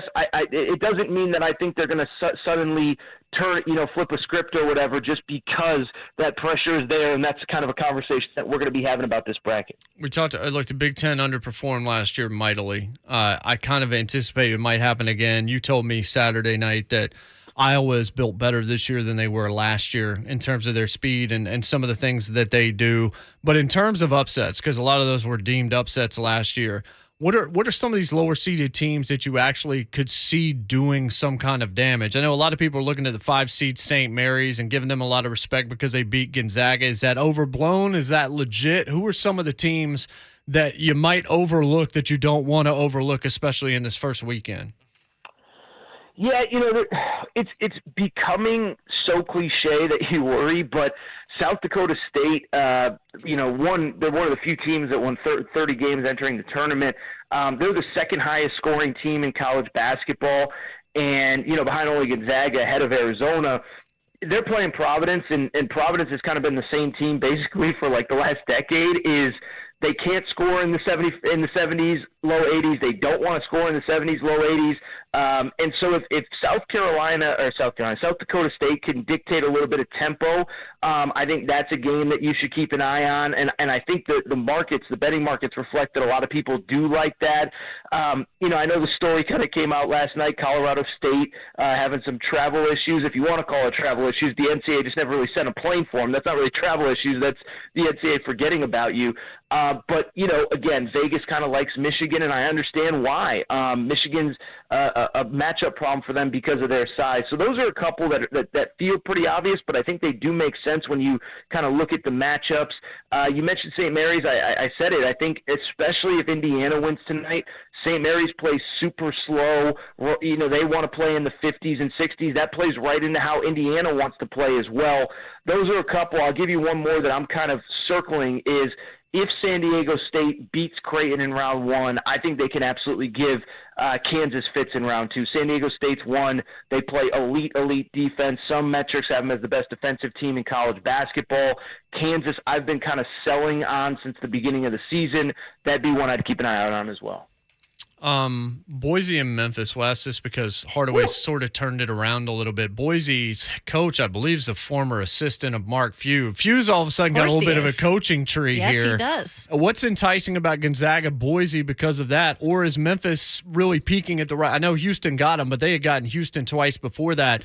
The last time we talked, Aaron, we were kind of lamenting Hardaway, but Memphis kind of got it turned around a little bit in the back half of the season.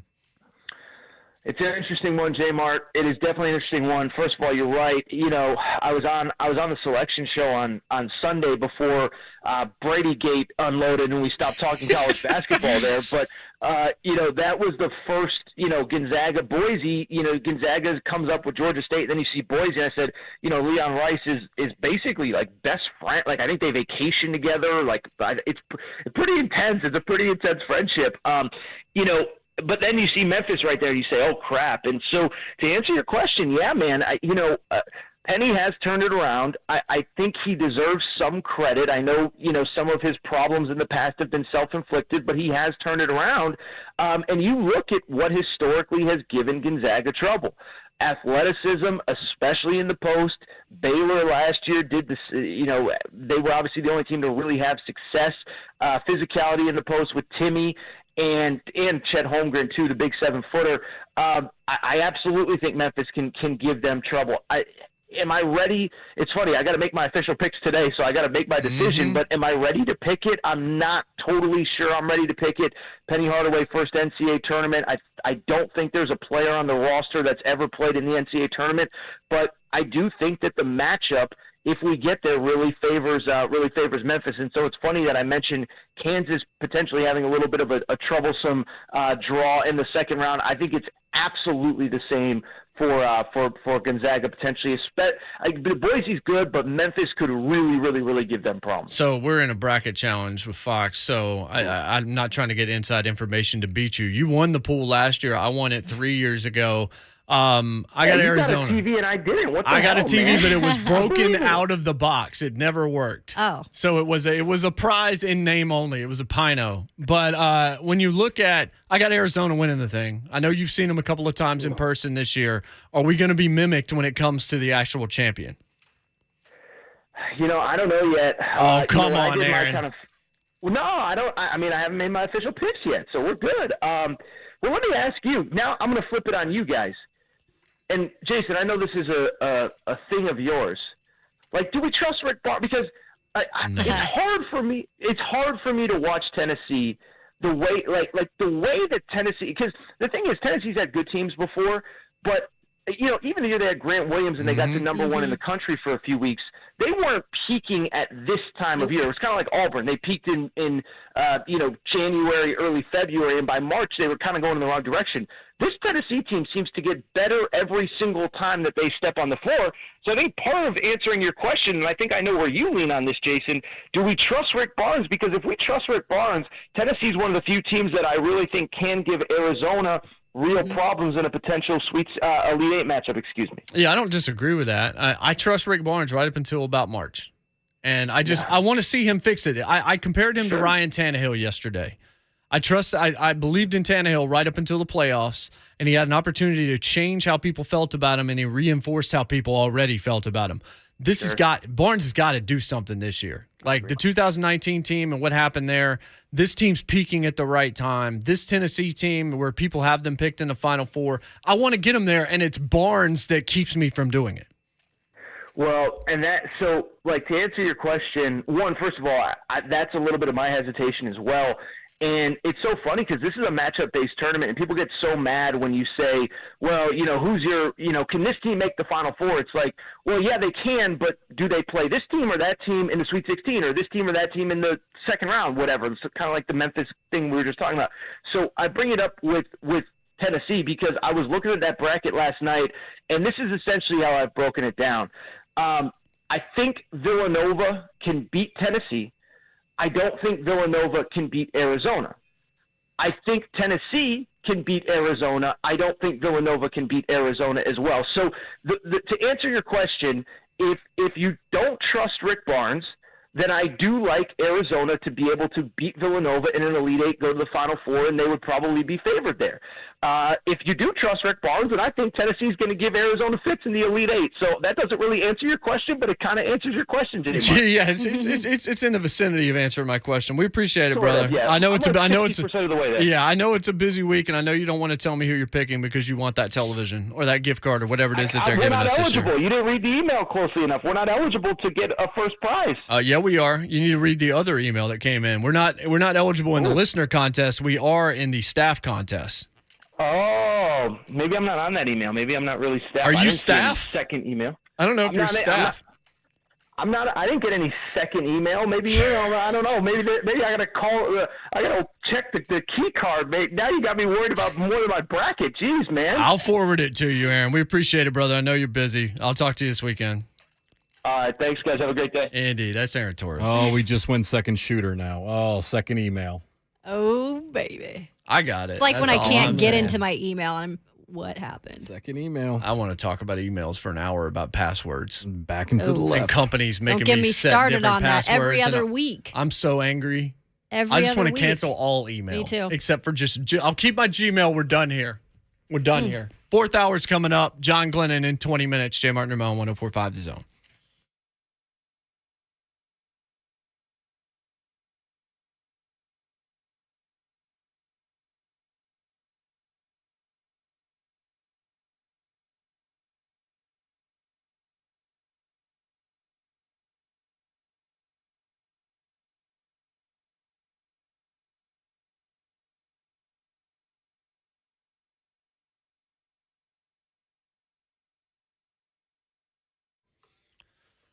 When you found your dream home, competing with other buyers to get that offer selected, it is just the wrong time to not be clear about whether or not your loan's going to be approved. If you get pre-qualified before you start hunting for that home, you're going to stand out from all the rest of the crowd. That gives you, but it also gives the people selling your dream home an extra layer of reassurance.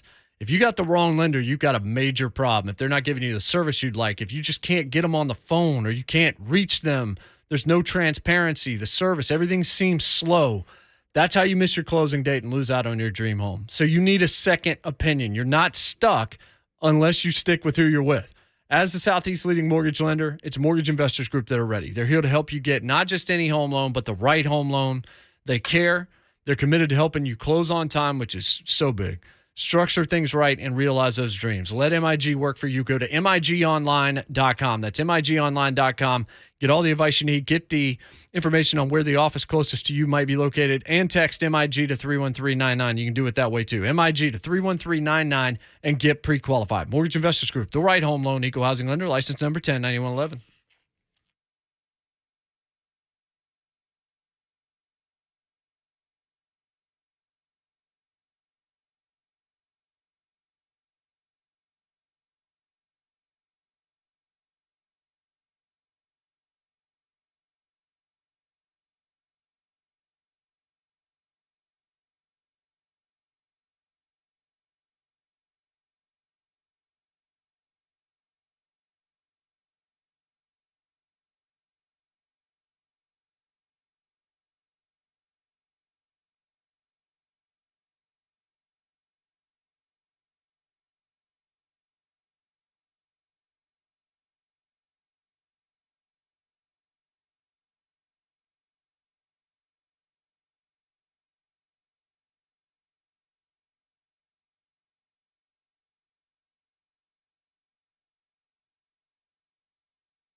Yes, it'll be the Vols 145 on Thursday, but the first four beginning tonight. Texas A&M Corpus Christi taking on Texas Southern. We'll join that game in progress at 6 o'clock. And then an intriguing matchup, Indiana at Wyoming. Of course, the NCAA tournament, your home for it, is right here on 104.5 The Zone. Interesting game in town, the NIT Belmont at Vanderbilt.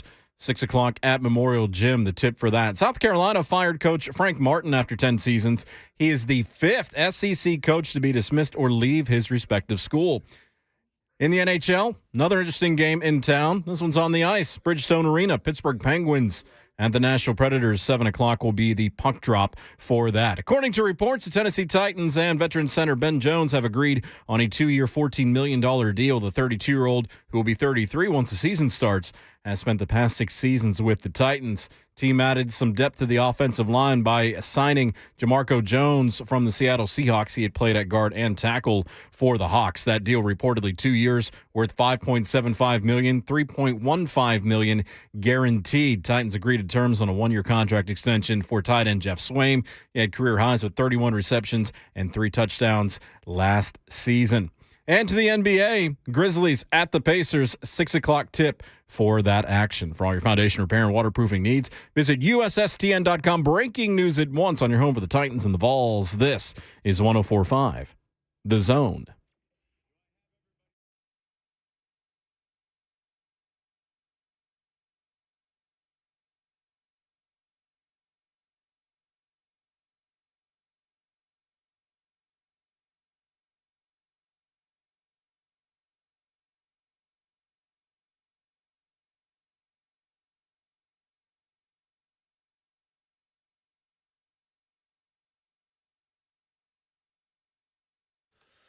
What's happening? Hour number 4. Hashtag fastest 4 hours in radio is upon you, upon us. Blessed to bring it to you courtesy of All Four Seasons Garage Doors in Nashville. All4seasonsgarages.com. Go there. I did say when you talk to him, hey, JMart got a LiftMaster put in. He won't shut up about it. Maybe really I should won't get either. one. I really won't. You get it done, and then you won't either. Also, something else you need to get done. Time to fill out your bracket. 104.5 The Zone's $1 Million Bracket Challenge, sponsored by the HomeLoanExpert.com and HeroLoan.com. Chance to win $1 million, if that's interesting to you. Submit your bracket prediction for all 63 games in the men's college basketball tournament for a chance to win. Local contest. Register today, 1045thezone.com. I've got half of mine done. Did half of it last night. I haven't done the bracket yet. I just have my champion. I do it last minute. Yeah, I used to do it the Sunday night or all that. So you have Not your anymore. champion.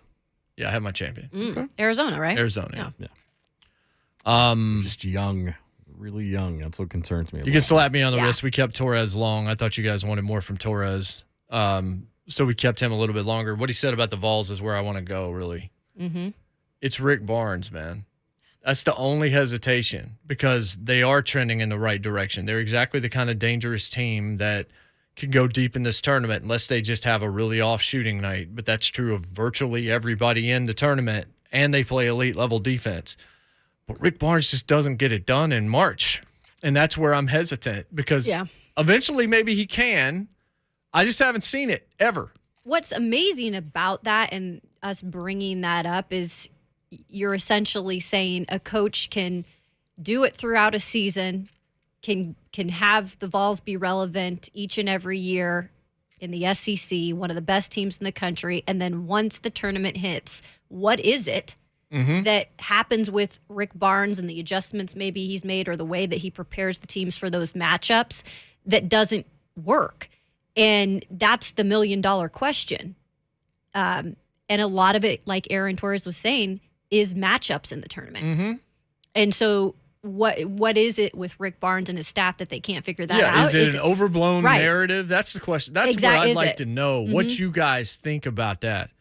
Do you believe it's an overblown narrative that Rick Barnes doesn't win in March? Even though there's plenty of evidence to back it up. How much of it is actually on him and his adjustments as it relates to another team that's just a bad matchup that you don't want to see in that moment? Like, a Loyola Chicago, for example. Or an Oregon State. A team like that. Like, what is it about? Is it those coaches being far better than Rick Barnes? What is it?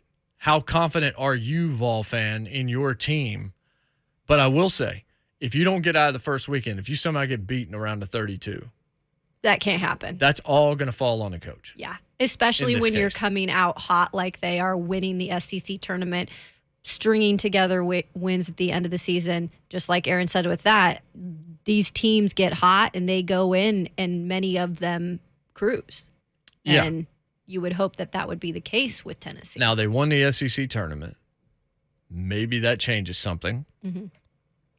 I will say, and I got the feeling about this yesterday, just based on the audience and the way people were reacting, just seems like that tournament came and went and it's over. Sure. Because the NCAA is right here. You don't even It's really not have the time to ulti- yeah. celebrate. Nobody cares. It's cool that you won it, but no one's paying attention to it now. It didn't affect the seeding whatsoever. Well, you were a 3 beforehand. You're a 3 after. So I don't know how much equity that gives you if you're Rick Barnes. You have to get it done right now. If you get to the Sweet 16, that might be good enough. You get to the Elite 8, I think that is good enough. That shows the ceiling for this team a month ago was the Sweet 16, and now you've got people that are willing, and people that do this for a living, that are willing to put them in the Final Four. If you come up small, fair or not, it's not going to fall on the player. It's going to fall on Barnes. Yeah, especially with the tournament history he's had and lack of success. There's just no denying it. Whether that's an overblown statement or whatever, it's going to come back on him. It might be unfair. Look, if Harden goes out and has 50 for the Sixers and they get beat in the second round of the Eastern Conference playoffs, it's going to be on Harden. It's going to be, well, he's never been able to win before. I'm one of the people that says it, and I will be one that will say it. Even if he has 50 in a game, I'll still be like, you don't win with that guy. Steven in Lebanon. What's going on, Steven? Nothing much. Just wanted to say, for me, it's always been a Rick Barnes and rotation issue. In basketball, it's always hard to find, your 5 guys to be on the floor and then to gel together. But this season completely changed when the guy went down with the knee injury, Yeah. the big guy. We started playing Hudley Olivier. Hatfield. He's known as Haydu. As soon as we started playing those 2 guys, that defense turned it up. And when you have those 2 freshmen contributing like that, it instills the team. It makes everybody believe in each other that much more. And with those 2, and it's all about Chandler, Ziegler, and Vescovi. That's who it's going to be in March. Maybe he gets it done, maybe he doesn't, but hopefully he can change it. Thanks, guys. Look, I don't disagree, and I also think the difference in this year and last year is just one example is Tennessee has a point guard. The guard plays good. And guard play in the tournament is how you win. Absolutely. You see it over and over again. That's why I think Illinois is in trouble, because Illinois relies on Coburn, and he's real good. But that team feels like it would have won the tournament 20 years ago. The team they had last year looks like, man, that is a 2000 champion right there. But in 2021, I don't know. This team plays good defense to the point, and Bob Kessling told us that on Friday when Olivier went down. That was a big galvanizing moment in terms of the minutes those other guys had to get. They had to do something.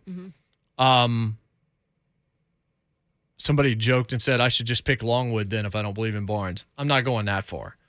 I had them in the Sweet 16 like a month ago. I think they're good enough. I also think if they fall short, then that's going to fall on the coach. Doesn't mean that I can't pick them because of Barnes. It just means I'm doing it skeptically, but I know they're good enough. Yeah, and I think Vols fans, for the most part, that I've talked to, you're always going to be a little skeptical, especially since they've been bounced early recently in tournament play. And that 2019 team, I covered that team. They didn't get bounced early, but I think the expectations for that team were Final Four that year, in my opinion. When you had Grant Williams and Admiral Schofield and those guys, and they did not make it to that point, obviously. I am seeing, by the way, that Jackrabbit's been released. Oh. Well, I just there saw we that go. pop up in we the were just chat. talking about that. Maybe I'm trying to get Adam confirmation on Schefter. for Adam Schefter. Okay. Miles Well, there Jack we has go. been released by the Jaguars as well. Oh, wow. Really? We were just talking about the Jazz We're saying that defense. we needed to figure out what was going to happen with Jenkins, because there's no way they were going to pay him that. If they did anything, he was going to take a pay cut. Buck says 6.9 off the books with the Jackrabbit cut. Okay. So does that mean they believe more in Farley coming back from They the have injury? to. Yeah. Or is there something else here? But I think they needed to free up space no matter what. I think that was the first move I thought was Well, they gonna needed happen. to free up more space prior to Wednesday. Yeah. So that was a move that was going to happen. Yeah. So I don't know if you can make a larger I don't know what it commentary means. on It's one of the obvious moves. The other one that I'm still waiting for is Cunningham. You think they're going to release him? At that money, I think they could restructure him, but there's some news is coming with Zach Cunningham, whether it is a restructure or I'm guessing an outright restructure. release. You don't want to tie. Look, the problem with restructuring guys is you end up tying yourself to them longer term, which is why, and I've heard a couple of people mention this, and I agree. When it comes to Tannehill, you don't want to restructure that guy because you don't want a Kirk Cousins situation. Yep. Here's the situation with Tannehill. This goes back to Julio Jones. You get the Julio Jones deal to work because you restructured Tannehill. Yeah, that's right. That was the domino effect that went along with Julio Jones. And then him just not being available this year because of injury. Then feeling the way you do about Tannehill post the Cincinnati Bengals game, that's where you make the one big decision and the dominoes fall from there. When we come back, we'll talk to John Glennon about the Jackrabbit move, what he thinks might happen with Zach Cunningham, and everything happening right now around the league. JMart and Ramon, Kayla in for Ramon here on 104.5 The Zone.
JMart and Ramon, 104.5 The Zone. Ramon's out until Friday. Kayla Anderson, News 2, in with us today as well as yesterday. In the news just a couple of minutes ago, officially Jackrabbit Jenkins released by the Tennessee Titans per Adam Schefter. Other sources, Buck Rising, who'll be on one after us. Saves you about $7 million. Yep. Give or take. So the news is starting to pop out. Mm-hmm. It's already popping out across the league. Miles Jack is out in Jacksonville. What? I just don't understand. I know. I was just talking about the Jags and like at least defensively, and that was a big part of it. You're going to spend all this money and have this space, and you're going to let them go? Maybe they're planning to try to resign. I don't know. I don't know why maybe. you would do that. But. I mean, maybe. But let's go to Mark Spain Real Estate Hotline from Sports Illustrated. Our friend John Glennon awaits. John, good morning. Morning. How are you? We're doing well. So it's been kind of wild in the NFL over the last week. Actually, pretty crazy, as a matter of fact. Even with Tom Brady deciding the NCAA tournament didn't matter and stomped on it, basically, with his news on Sunday. But we'll get to the Titans side of it here. Janoris Jenkins, Jackrabbit, as he likes everyone to call him, is now no longer a member of the team. I don't think anybody is hugely surprised. But what does this mean? Does this mean they have faith in Caleb Farley coming back from the injury, that Amani Hooker has made him more expendable? How do you look at this specific move? Yeah, I don't think it was hugely unexpected. Certainly, this is a move the Titans need to get under the cap. They're over the cap right now, and getting rid of Jackrabbit saves you about $7 million or so. And again, he's a veteran. He had a solid year. I think he did what he was asked to do here. But yeah, I think it's a sign, and certainly hope and expectation that Caleb Farley is ready to step up in that role, because you've got some thin cornerback ranks at this point, certainly for the Titans. But at least we're starting to see what they're doing to get under the cap. Maybe still another move or two left there, but a lot of moves for the Titans, not necessarily blockbuster moves that are going to grab the NFL headlines, but things that that needed to be done, and some important re-signings, I think, are the most important, with Harold Landry and Ben Jones coming back. John, what do you think is going to happen with Zach Cunningham? He's the other one that's sort of sitting out there. The money that you would be paying him, I can't imagine they're going to pay him, but I also think that they like what he brought and would like to find a way to keep him. I think you're right on that. I think he had certainly a good trial run, if you will, there for the last several games of the season. You got to believe too that when the Titans added Bobby King, as the inside linebackers coach, to me that was a good sign that they liked what Zach Cunningham brought, because Bobby King, of course, coached him down in Houston too. So I look at Zach Cunningham and I see that as more of a restructure situation. Yes, they can save more money with, obviously by cutting Cunningham, but, I think he, and Monty Rice and David Long are going to be a pretty good trio. So I think if you restructure Cunningham's deal, you save some money that way, and you still have Zach Cunningham on the roster. Hey, JG, you talked about Ben Jones and him coming back on a multi-year extension, and that was one of the offensive line pieces that people kind of didn't know what was going to happen with. Were they going to let him go, or were they going to keep him? And in your opinion, this seems like the right move to make. He's been a little banged up here and there, but all in all, he's out there for every single game. I mean, how big was it to bring him back?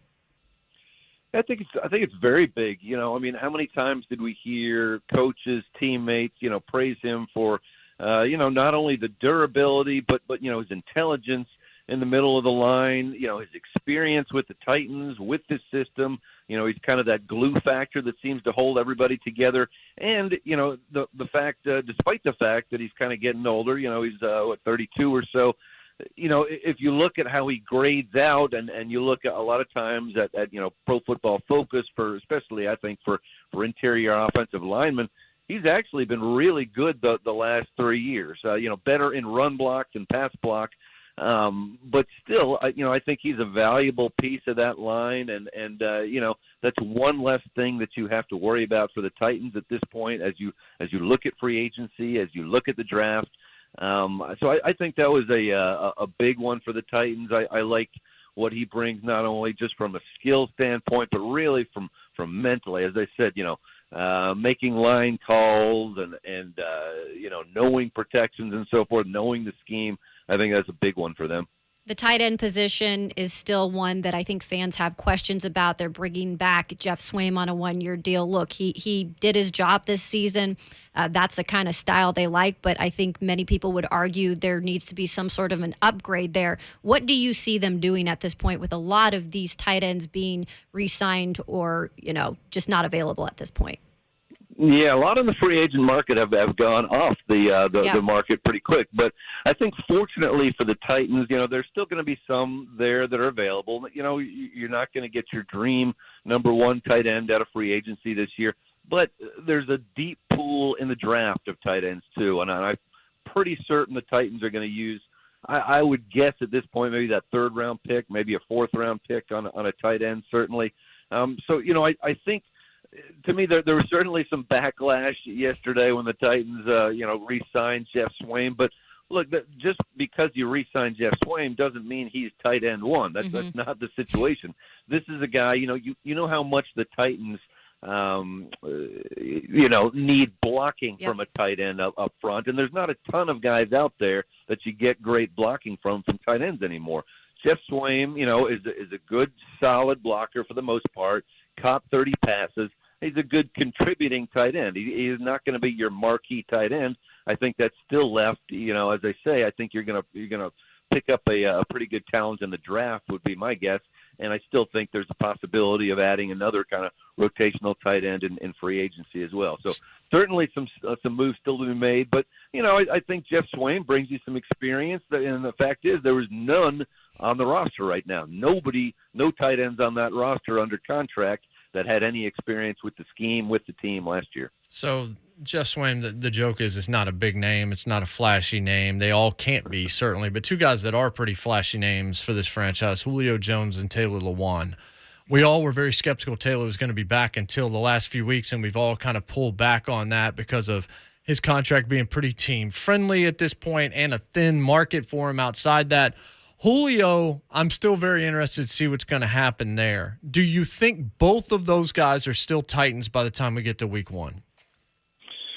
I feel better about Taylor Lewan in that situation. As you say, it's a big cap hit next year, but it's not outrageous. And as markets go for left tackles, I think he fits in pretty well right now. So you could save a lot of money with a Taylor Lewan cut. I think the value of him and the fact that as you look at the Titans roster right now, there's no immediate replacement at left tackle. And that's a pretty important position. So you're probably going to have to look at, the first-round pick or a third-round pick if you're the Titans and you're wanting to fill left tackle. So I think they keep Taylor Lewan. Julio Jones still, to me, is a question mark. They can always make him that post-June 1st cut and save a good amount of money. I'm up in the air. Gut feel says it's time to move on from Julio Jones, that you can do better for far less money than what Julio Jones has been doing not only last year but the last 2 years. On the other hand, it's not a deep pool of wide receivers that the Titans have right now, and maybe they hang on to Julio Jones, look at his health, during OTAs and so forth, and then maybe make a decision on whether or not to cut him. So I know Titans fans want to see aggression. They want to see J-Rob making big swings. Well, he made some big swings last year, and he made a few 2 years ago as well. I just get the sense, John, you tell me where you are on this. I get the sense that it's not going to be all that aggressive from the Titans. That a lot, look, you paid Landry and you brought him back. I think John Robinson is pretty content with a lot of the guys on this roster, and I'm not expecting a bunch of gigantic moves. Maybe not one what I would call super flashy move. Am I wrong? No, I don't think you're wrong, and we can't overlook the fact that there's not a ton of money right now. Now, again, you cut Janoris Jenkins. That's going to open up some cap room. Maybe if you restructure and you make a couple more cuts, that's going to open up some more room. But still, there's not a ton of money there. And again, this is not a team that was in need of a massive overhaul. Are you still needy at some spots? Yeah, you're going to have to pick up a wide receiver. You're going to have to pick up a tight end, and you're probably going to have to pick up a starter on the offensive line. But I think at least two of those positions can probably be filled in the draft. So, yeah, I would agree with you. I don't see massive free agent swings. I don't think they have the money, and I don't think it's a team that's in need of a huge overhaul either. And, we have to remember, again, I think a lot of people out there, in the day and age of fantasy football say, hey, let's get this guy, let's get this guy, and we'll just plug him in, we'll start. Well, you have to remember there's that little salary cap thing as well. You can't just add any player you want every year and plug him in. There's money to be taken into account here too. So just because the Titans, aren't taking big swings doesn't mean they like to get those players in. This is a year where the money appears to be a little tight for the big swing. When you look at the Colts, they have a ton of money. As we just talked about, the Titans aren't blessed with that right now. The Colts have $70 million, but they don't have a quarterback. I still think you look at them as a pretty close carbon copy to what the Titans try to do, running the ball with Taylor, similar to Henry, defensive guys that you really like that are all pro capable, coach that's very likable that people like playing for, organizations with some degree of stability. Garoppolo could be there. Jameis Winston maybe could be there, especially if the Saints were able to land Deshaun Watson. Looking at what the rest of the division has done, whether it's Jacksonville spending a bunch of money yesterday, the Colts doing what they're doing, we don't really even need to factor in the Texans right now, I don't think. How do you feel about the AFC South and where the Titans find themselves right now? Yeah, I don't think there's any doubt that it's still the Titans' division to lose. After winning back-to-back AFC South titles, I think they would be the prohibitive favorite right now. I think, again, as you say, if the Colts were to land a decent quarterback, all of a sudden it becomes a two-team race because I think they do have, a lot of good things going for them. But it's interesting, to watch Indy, I think, every year. Last year they were like this too. They had a lot of cap room, and they didn't necessarily spend a ton of it. And you kind of, you scratch your head, and granted, most teams like to build through the draft, and they're not necessarily throwing all kinds of money at free agency. But if you've got as much as the Colts do, aren't you spending a little bit more of it than you have the last couple of years? I don't know. But, Jacksonville is kind of a fascinating look so far here in the offseason, too. They spent ridiculous amounts of money, paying wide receivers who haven't necessarily performed incredibly well in their early years in the league. And, in Christian Kirk and Zay Jones, they've thrown a ton of money at them. And then they cut their leading tackler from last year, Miles Jack. And there are reports out that they're looking to move Laviska Shenault, who I think is a pretty talented wide receiver, a guy who was picked in the second round 2 years ago and has better numbers than Zay Jones, who just, threw a $24 million 3-year contract at him. So, again, as Jacksonville does every year, there's some kind of head-scratching moves there. Yeah, well, it looks like they're trying to reset their wide receiver room entirely because Chark goes to Detroit, and now you mentioned Laviska Shenault. That dude can play from, I thought he was going to be a part of whatever it was that they were going to do with Doug Peterson and Trevor Lawrence. It's like, yeah, you spent some money, but we've had multiple people tell us Christian Kirk was about to be overpaid. And based on performance, he's certainly a candidate to have been overpaid because I have no idea what he's worth because it's all based on potential, not much that we've seen so far. Right. And again, now all of a sudden you're looking to move Laviska, who was, who's been pretty solid in some pretty crummy offenses the first 2 years, and to me really has some upside there, and kind of a not only a decent wide receiver, but you throw him in there at running back from time to time, and he's got potential there, and you get rid of a guy who's still on his rookie contract in order to spend big money, on a guy who you have to pay more because he's been in the league longer. I don't get it, but I think that's what a lot of us have been saying about Jacksonville for a number of years. I guess they have their plan in place this year, but it remains to be seen whether they can turn those fortunes around. I don't know what that plan is. I feel like they've got the quarterback, and I like their head coaching hire, but they're still doing some real baffling things. They should be a candidate to be better this year, John. But some of these moves are definitely leaving me wondering if they're actually adding with subtraction, not adding by subtraction.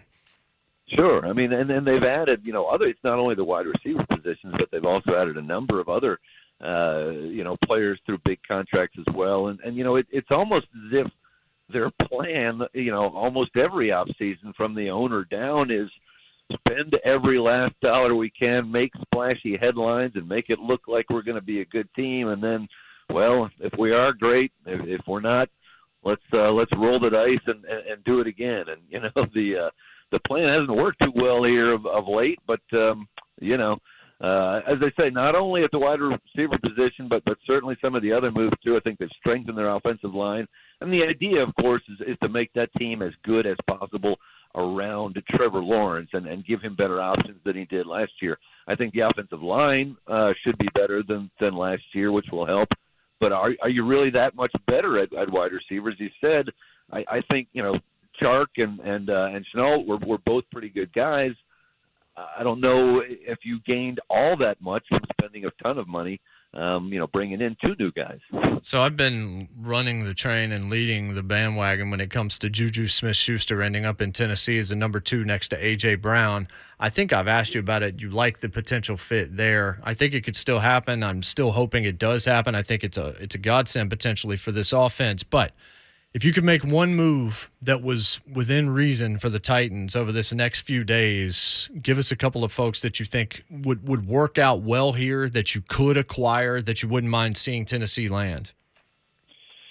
Well, that'll depend certainly on how much money that they have, and again, that'll depend on whether more players are released, whether more contracts get restructured, and so forth. I think Smith-Schuster could be a good fit, a good guy in the slot. And then you pick up a speed guy in the draft, and all of a sudden your wide receiver group, looks a lot different than it was last year. If you had the money to go after a guy like Valdez-Scantling from Green Bay as well, that's a guy who really offers a deep threat in that regard, and that really opens things up, for A.J. Brown and even for Derrick Henry to some extent. You look at tight ends if you're looking for a receiver type, and again, this is if I have a big open wallet, and I don't know that the Titans do, but there's some availabilities out there. Certainly, a Robert Tonyan is intriguing. O.J. Howard might fit the bill a little bit more for the Titans as well. And there are certainly some options on the offensive line as well. What I think.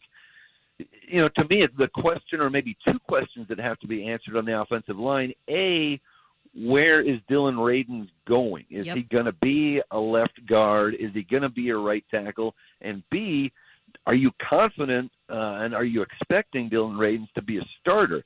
If you are, okay, that you pencil him in, and that kind of takes care of one spot. But I'm not sure they're at that spot right now, based on what we saw from Dylan Radins last year. And again, I've said this before, but the last snapshot that we had for Dylan Radins is inactive for the playoff game behind 8 other offensive linemen that included Kendall Lamb. Not a great look. And again, maybe he gets better, and maybe he's your guy at one of those spots, but I'm not sure, it's going to be the case quite yet.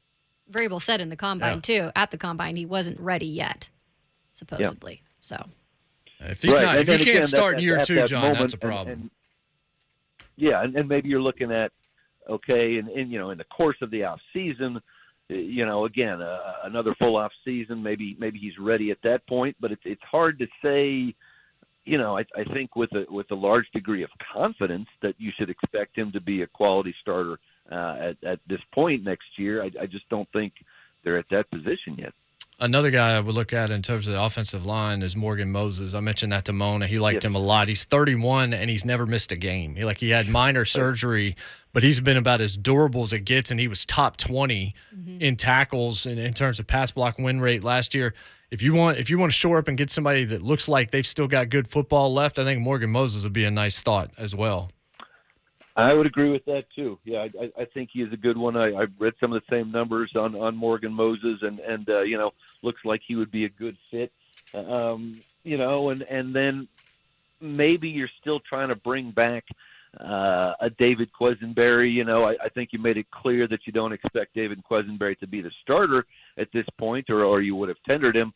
But maybe he is the swing guy, again, behind a group of starting tackles. And you know, there are guards out there certainly as well, like James Daniels is still out there. You know, if you want to go a little bit older, Andrew Norwell, you know, from Jacksonville is still out there. So some possibilities there. Again, you know, I think the Titans have to answer the question to themselves. Are we looking at a starting guard?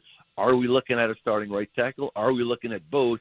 And to me, Dylan Radins is kind of a factor in that too. You don't know exactly where he's going or whether he's a starter yet. Good stuff, John. We always appreciate it, brother. Have a good week. Thanks, JG. Okay, thanks, folks. Yeah, that's John Glennon, Sports Illustrated. See, it's interesting. He and Beauclair both definitely, I think, are the most out there saying that they don't think Julio makes sense for the next season. I'm with them on that. I'm just curious to know whether or not he's there week one. I really am, because the June 1st thing kind of changes your calculus a lot about what you're doing. It absolutely does. And until then, I don't think we're going to know anything. He did mention, though, if they maybe give him the benefit of the doubt in OTAs, see where his health is at. But it's not trending in the right direction. The other thing is, like, I don't care what his health looks like in camp. What's his health going to look like week 4 or week 3 or week 7 or something like that? 615-737-1045. I'll take another quick look because things are happening like every minute. It seems like somebody's getting released or somebody's getting signed. We'll take one more look and see if there's any news on the way out. JMart and Ramon here, 104.5 The Zone.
Chingy. Okay. That's right. That's the Jaguars in both directions. Sending money and they're getting it back. With no smile on his face. I don't know what they're doing. I really don't know what they're doing. Here's the thing. They didn't fix the entire problem. It's like during the off season, they're like, we've got cancer, but we're only going to remove half of it. They figured 3/4 of it out. I don't think Balky was the right call. That's what I'm saying. Yeah. I think right now, and I think Doug Peterson was a great hire. I do too. I also think that you probably hire Leftwich and send Balky packing. Okay. Hey, Leftwich coaching I like Leftwich. Tom Brady again. If I'm Trevor Lawrence, I'm like, what are we doing here? Franchise tag Cam Robinson, who's average-ish, and then you pay Brandon Scherf, who's hurt a lot. If he's healthy, he's very good. So you're trying to protect Trevor Lawrence, but now DJ Chark, he's an injury risk, I get it, but you let him go, and Chenault might be gone. You bring in Zay Jones, who's a guy for the most part, and then you pay Christian Kirk based on what you think he might be able to do despite what he's never done. And they paid Evan Ingram, who catches with oven mitts. If you're a tight end and you have EE as your initials, you probably have drop issues. Eric Ebron, Evan Ingram. I didn't even think about that. Seriously. I got to find the name that Mike Tanier called him. Hold on one second. It was a Butterfinger name, right? Something like that. Which is that story. Lucas Panzika came in and was just like, I remember the story of Logan Ryan getting into a fight with Evan Ingram for calling him Butterfingers or something. It turned out not to be true. Dropsy McButterthumbs. Oh. That's good. That's good. That's good. Dropsy. Man, the number 1 overall pick can be a curse sometimes, can't it? I'm not saying long term it's going to be for Trevor, but man. Problem is sometimes you can go to an organization that not only doesn't know how to win, they only know how to lose. That's happened a bit, though, with quarterbacks lately. Jets. Right. Now, they paid Uzama. I think that's a nice signing. I think what they got him for was a good sign. Yeah. It was a good rate.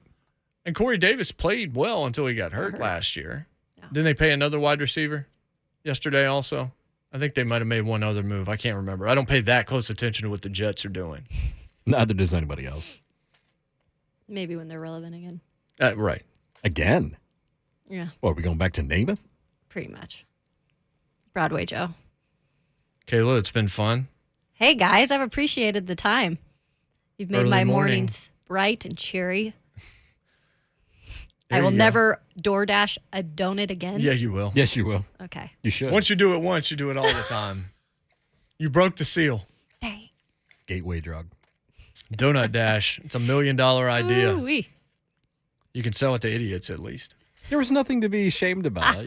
There's no shame to that. I can It's be funny. tired. I can be lazy sometimes. It's very #first world, but there's nothing to be ashamed about. Yeah, the craziness in free agency continues. Buck Rising will have whatever's happening next. We got John Rothstein, the college basketball savant, on with us tomorrow. Dude, he has been on a roll for the past few weeks. Something else. And Rhett Bryan will be in with me for the next couple of days. Looking forward to that. Wonder what we're going to have to talk about. Buck Rising next for Kayla and Jonathan. I suppose I'm Jason. We'll see you tomorrow morning. Same bat time, same JMart and Ramon channel.